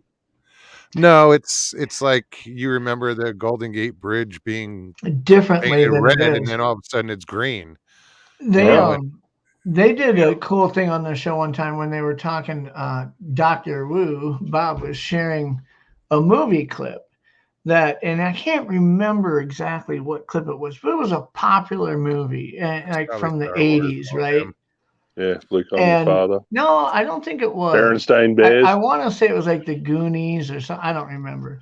But there was a scene in it to where, do you remember this scene? And everybody's like, oh, yeah. And they're like, do you remember if this or that? And everybody's like, what are you talking about? And they show the scene, and it's like, I can't believe that's there. I've watched this movie 100 times and never noticed that. That's kind of an example of the Mandela effect. Stuff that's happening right before your eyes and you don't know it.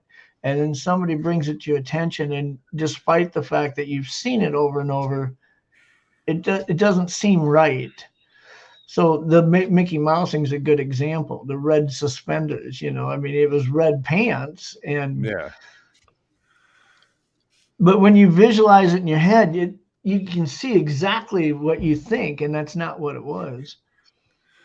Derek says suspenders mean something different in the UK and Ireland. Well, here suspenders hold up your pants. Yeah, I don't know what they mean there. I don't know.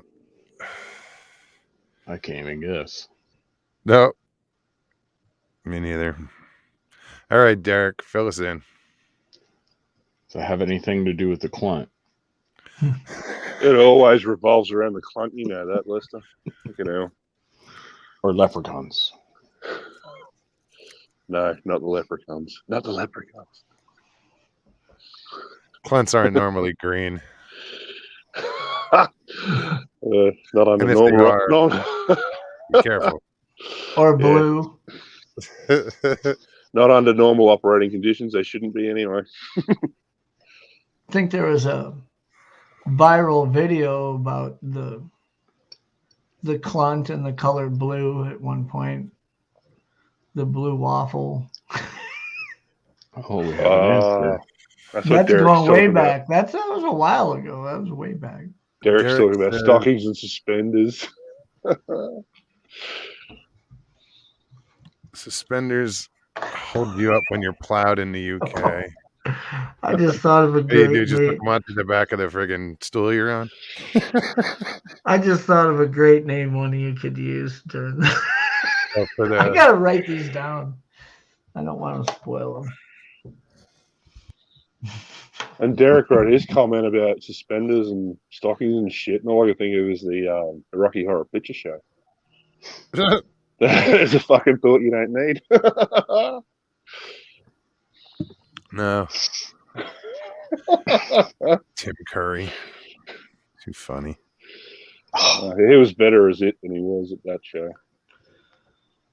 Loved him as Mr. Stephen Lee, King's he it. managed to Mr. dodge Pennywise. a cat on the road today. What does a white cat in your path mean? Well, since you dodged it and didn't run it over, then you'll never have good luck for the rest of your life. Means you gotta come on Mog's show and write it. Make it better. Michael says, Mr. Lee, it means you missed a good meal. Yeah.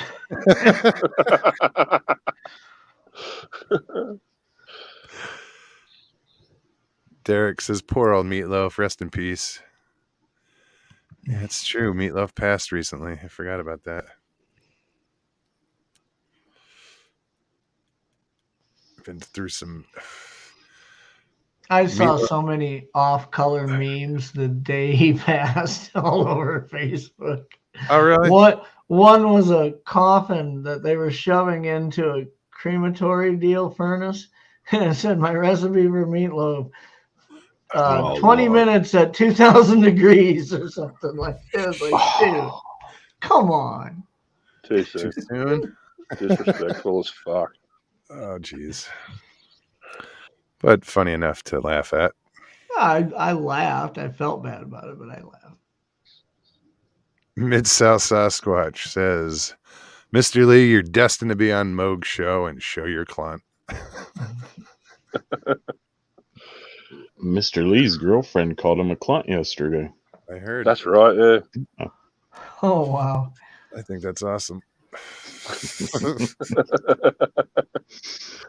It's a worldwide phenomenon. Yeah, Mr. Lee, you got to throw that word around in public a few times. Get that word rolling. You too, Scotty. We got to get this worldwide. Wider. Yeah.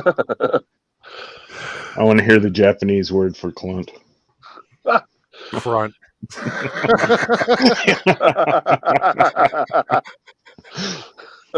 Fruck yeah. Spicy crunt with vegetable. Bean sprouts. Mug, does your messenger open Crunt right on fried now? rice. Huh? Is your messenger open right now? Oh, I don't know. I just sent you a great name idea for one of you panelists can be on for the Clunt show. But I don't want to spoil it and say it out loud. Cool. Is your messenger open right now, Jeff? Yeah. Then you know we are already friends on Facebook. Yeah, you said, oh, look, we are friends. Here, I will send the name to you too. While you're there, you might as well punch it through to me as well, Jeffrey. Oh, Lord.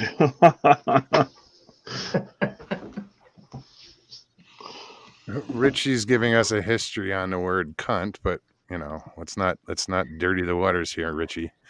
No. Has nothing to do with that. I don't think.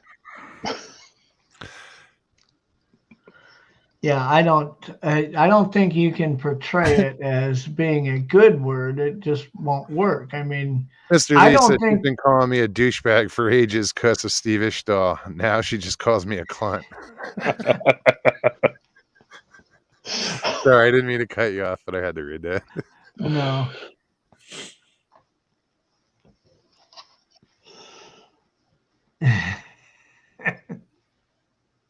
My message blowing up now. Yeah, I think I saw that video, Jeff. Yeah, well, if you saw it, you will never erase it from your memory as long as you live. So. No. Shit, I'm almost out of coffee.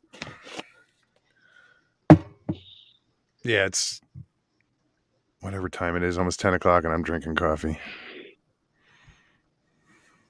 Yeah, there's no good way to portray the C word. I mean, I don't care what history says.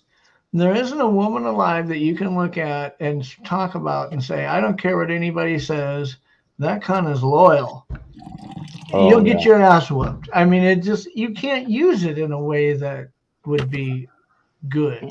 Well, I thought that too until I started talking to Scotty and a few other people from Australia. And it's a common everyday word user. Well, and what's funny is in the UK, they don't use it as a noun. They'll use it as an adjective. They'll say, oh, don't be all cunty now. Don't act all cunty. And it's funny. Since we've gotten to know some of the UK friends that run in your guys' circle, it's funny to listen to how they use nouns as adjectives. And it's really funny how, Mr. Lee will attest to this, how they can shit mouth each other as a term of endearment. Like they're giving you a compliment by saying something horrible. Yeah, we're just still uptight Americans. Yep, we are. Yeah, I'm guilty of it. Me and Uncle Bones used to do that in chat. I'd come in and I'd say, hey, and the worst thing I could come up with at spur of the moment. And he'd respond back with something like that. And we'd do that jokingly as a way to kind of make fun of how these UK people actually talk that way. And they're being nice to each other.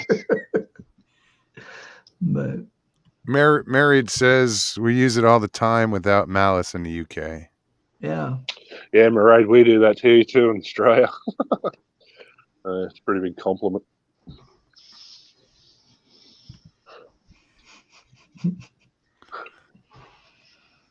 Fuck yeah, all the time. What is this? Nikki says, oh no, we are going Joe Rogan now. Be careful what you say. It'll come back to bite you in the ass. Oh, I get a kick out of all the headlines now about Joe Rogan saying that.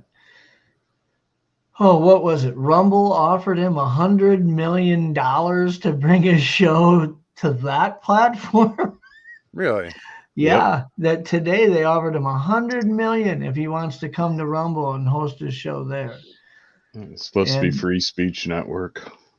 Yeah, and people Icon reckons I'm his favorite clunt. That's good. I love it. People were ripping Joe. A lot of the news stations, their headlines and their stories on it, and I'm talking not like just CNN or something. I'm talking about our local affiliates here, the NBC and CBS affiliates. Were saying, doing stories about the Joe Rogan thing, saying Joe Rogan put Spotify in a tricky position and this and that. And I'm like, what did Joe Rogan do to put them in a tricky position? If I'm not mistaken, Neil Young's the one who put them in the tricky position. Joe Rogan didn't do anything wrong. He's being Joe Rogan. And because of that, millions and millions of people flock to Spotify and pay to be members. Neil Young's the one who came out with this whole cancel culture bullshit and said, if you let him be there, I'm not going to let my music. He's trying to use that whole cancel bullshit as a weapon. And I don't know what Joe Rogan did to put Spotify in a bad position. He's being Joe Rogan and Spotify's benefiting from it. But. Well, the guy's doing something right. Yeah. Well, he's outdoing all the news networks, so. I think that's why they write bad headlines that show them badly, is they're just pissed about the fact that somebody who started out as a MMA side piece analyst, he started off as a comedian. Yeah. But he was hilarious on that show too. But he got real well known as being kind of the promoter and whatnot, the color guy in MMA fighting with the UFC and stuff. And it really got some traction there. Starts the show. I mean, I don't know that as a comedian, he could have started that show and got to where it was. There was a lot of exposure through the UFC that got it. But we're not talking about The Rock went and did it. We're not talking about, Bill Murray went and did it. We're talking about Joe Rogan. It's not like he launched off of a huge platform. He built what he's built kind of out of nothing, really. Yeah. He wasn't that significant, really. I mean, although he was a good comedian, it's not like he was a Chevy Chase a lot of money or on Bill Eddie Murray Murphy or Man. Cryptids Canada. Hello, all Leslie. That whiskey. Leslie. Good to see you. Actually binge watched some of your stuff today, Leslie. I just threw it on and let it play.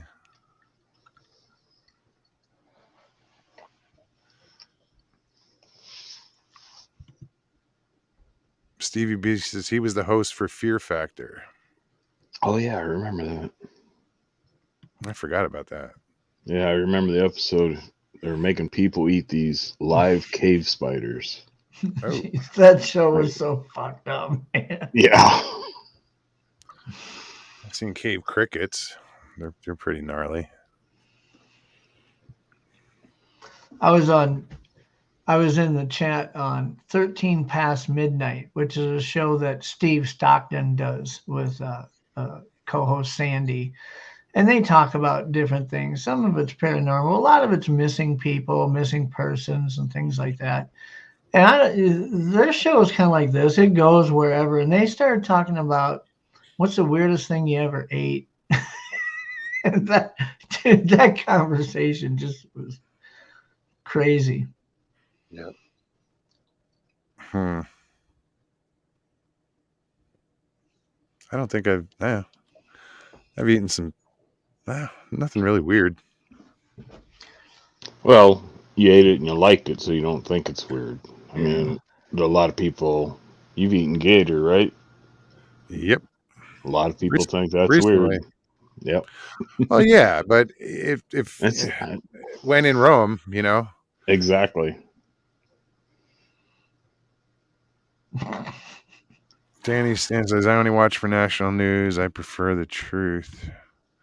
I don't even watch any news. It's sad. That's why I'm all like surprised when something happens. I'm like, really?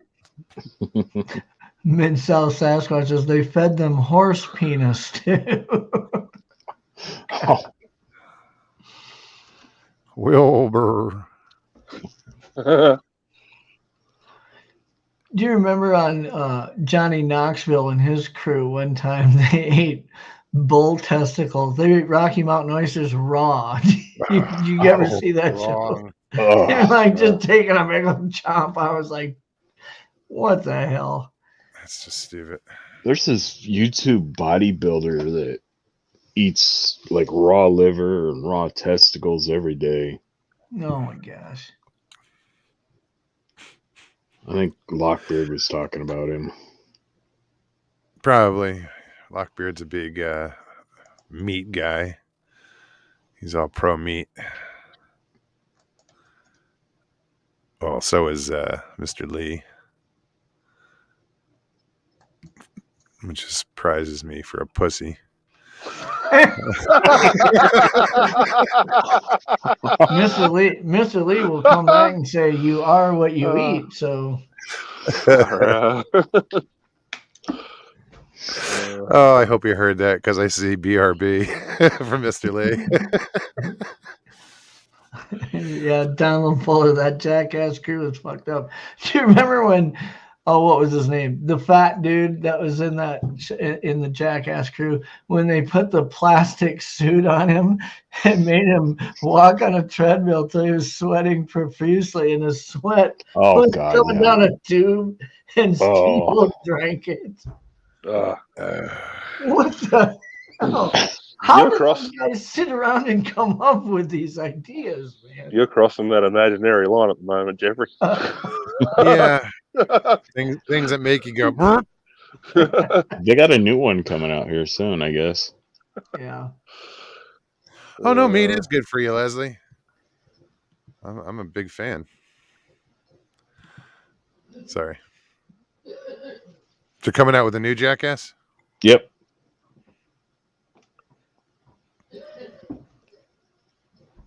That was they did some crazy shit. There was just some of it I don't even know how they got away with. Well, some of them were cool. I mean, like when Johnny Knoxville was dressed up in a football uniform and they had that linebacker come on, just knock the shit out of him, you know. Some of that was funny just to see the pain, what somebody could endure like that. But then they had that one that was where they put Steve-O in the porta potty and slingshotted it in the air. Well, remember the opening for their first one? They were in wheelchairs and crutches and all that other stuff. Mm-hmm. Now it's true. Yeah. Murray says you should try bullet. Yeah, no. Bullet's it's an Asian delicacy. It's like a bird still in the egg. Oh yeah. Oh, baby duck. They're duck eggs. Japanese. Yep. No thanks. Those duck eggs. They're rotted 1,000-year-old duck eggs or something. Wouldn't be that bad, but yeah, it'd be an acquired taste. I'd be holding my nose.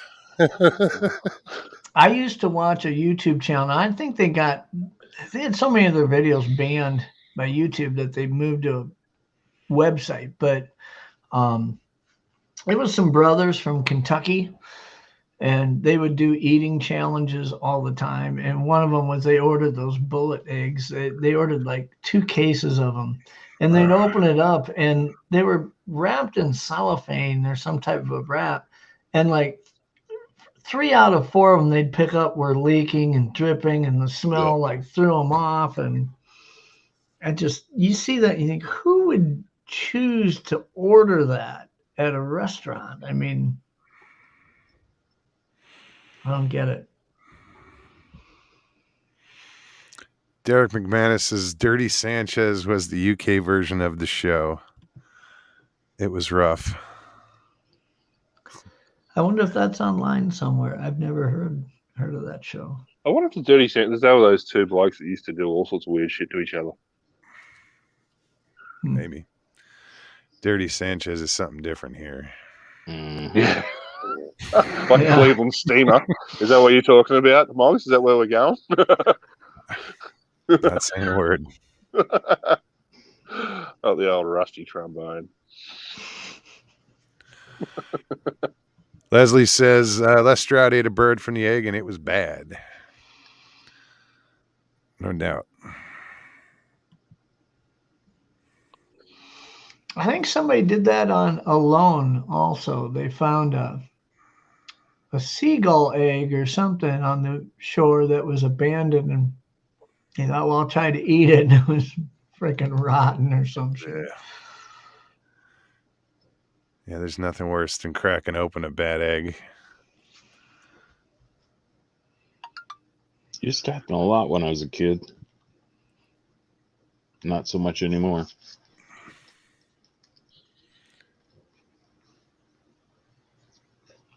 Oh, Spaced Out Radio's on.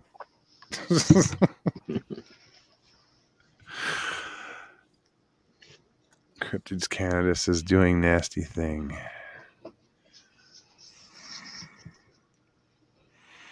Ate mystery meat one time. You ever watch Spaced Out Radio? You ever watch his channel? Oh, yeah. He gets a he's brilliant. big array of different guests, but yeah, he does. I got to tune in whenever Gemma Jade is on. She's awesome. Every weekend. I just saw her this week. I just saw her this weekend, as a matter of fact, on Spaced Out Radio. Yeah, she's with Big Willie on the after show and John Hudson.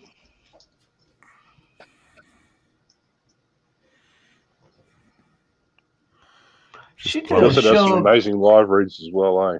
She's really good. She did a show yesterday with it. I don't know who the kid was who was joining her as a co-host, but they did an EMF show, I think, where they had recorded a bunch of stuff and she was playing it all back, and it was kind of interesting. EVP, you mean? Yeah, EVP show. She did it yesterday.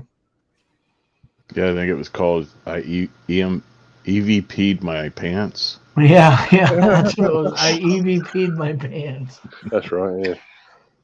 But Miss Dill, how are you? Miss Dill should come on. Been lurking. Night clunties and mokesters.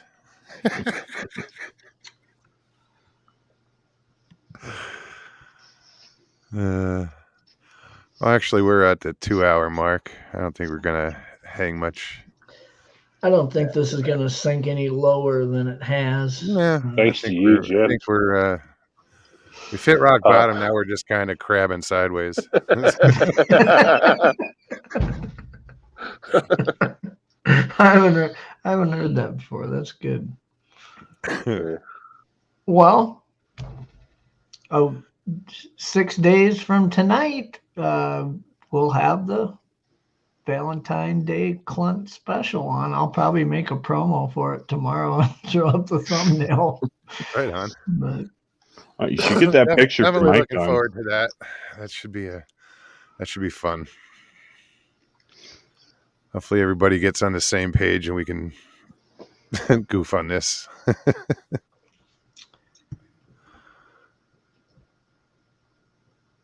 It helps when you're a 12-pack in to I just gotta be high.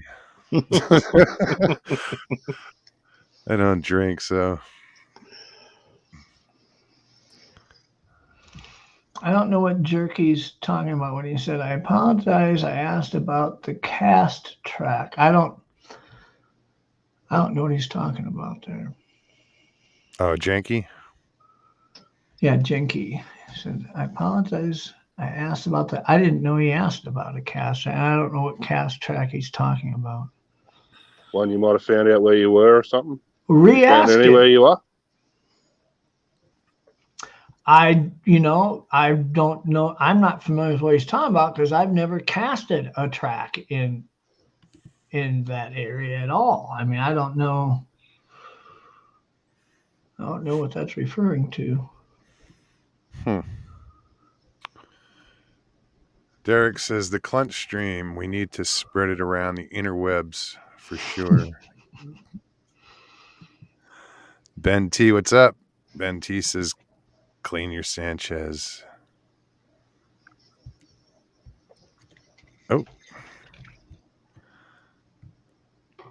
Oh, he asked earlier if I had cast a check. No.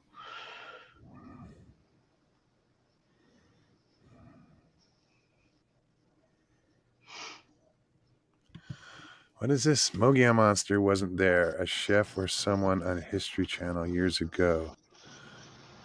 Who are any damn thing? What? Wasn't there a chef or someone on History Channel years ago? Oh, who ate any damn thing? Yeah, what's his name? The bald-headed dude. Yeah, he probably passed by now. Ate the wrong thing. There was also a guy that used to order just like they go to a restaurant and just order like number 22 off the menu all the time, all around the world. Andrew Zimmern would basically eat anything. Bloody hell. Yeah. What channel is the clunt on 14th? That would be Icon's channel. No, I think Or it's going to be your channel, but it was on Icon's channel. Yeah. So on the 14th, if you're curious, go check it out. 14th yeah, will be on your channel. I'll get a promo thumbnail made for it that for your Thursday night show, Mogs, you could share that and absolutely. People can kind of, if they want to learn about the clunt, they can show up and ask their questions. I don't know if they'll get satisfactory answers, but probably not. Hey, these cryptids are a mystery, you know. Oh, Stevie B's got all the notes.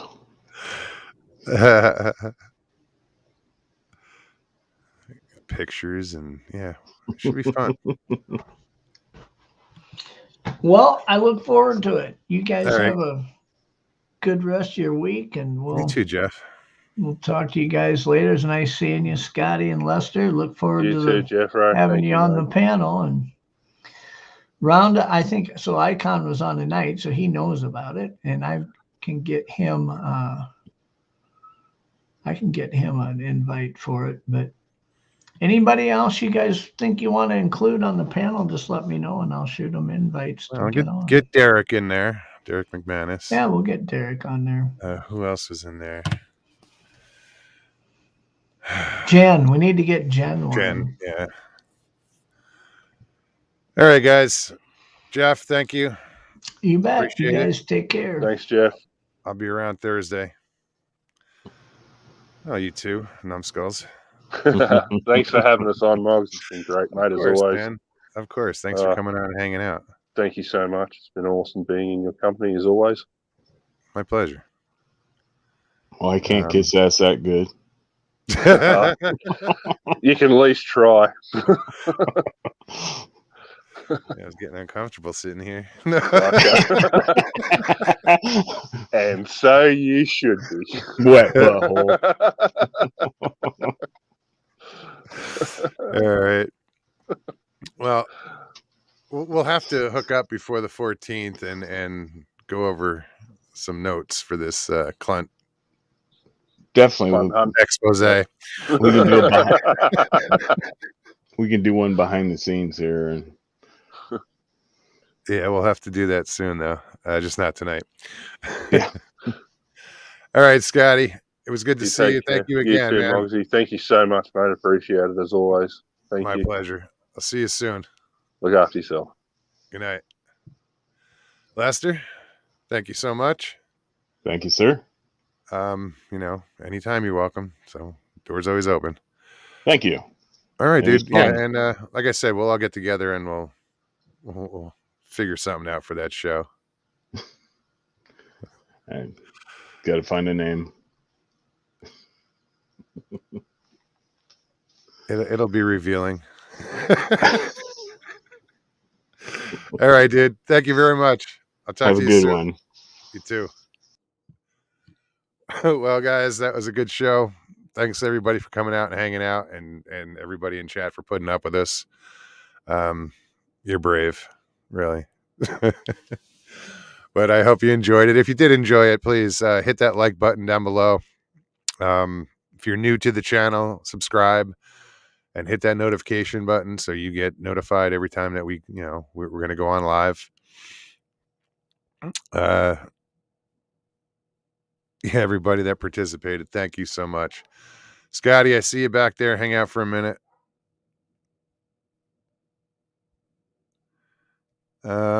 Charlie, what's up, man? Charlie says, happy clunting, everyone. Oh, guys, the origins of this is just crazy. But yeah, guys, if anybody wants to donate to the channel, keep this channel going and growing. Somebody said that. Guess I'm stealing it.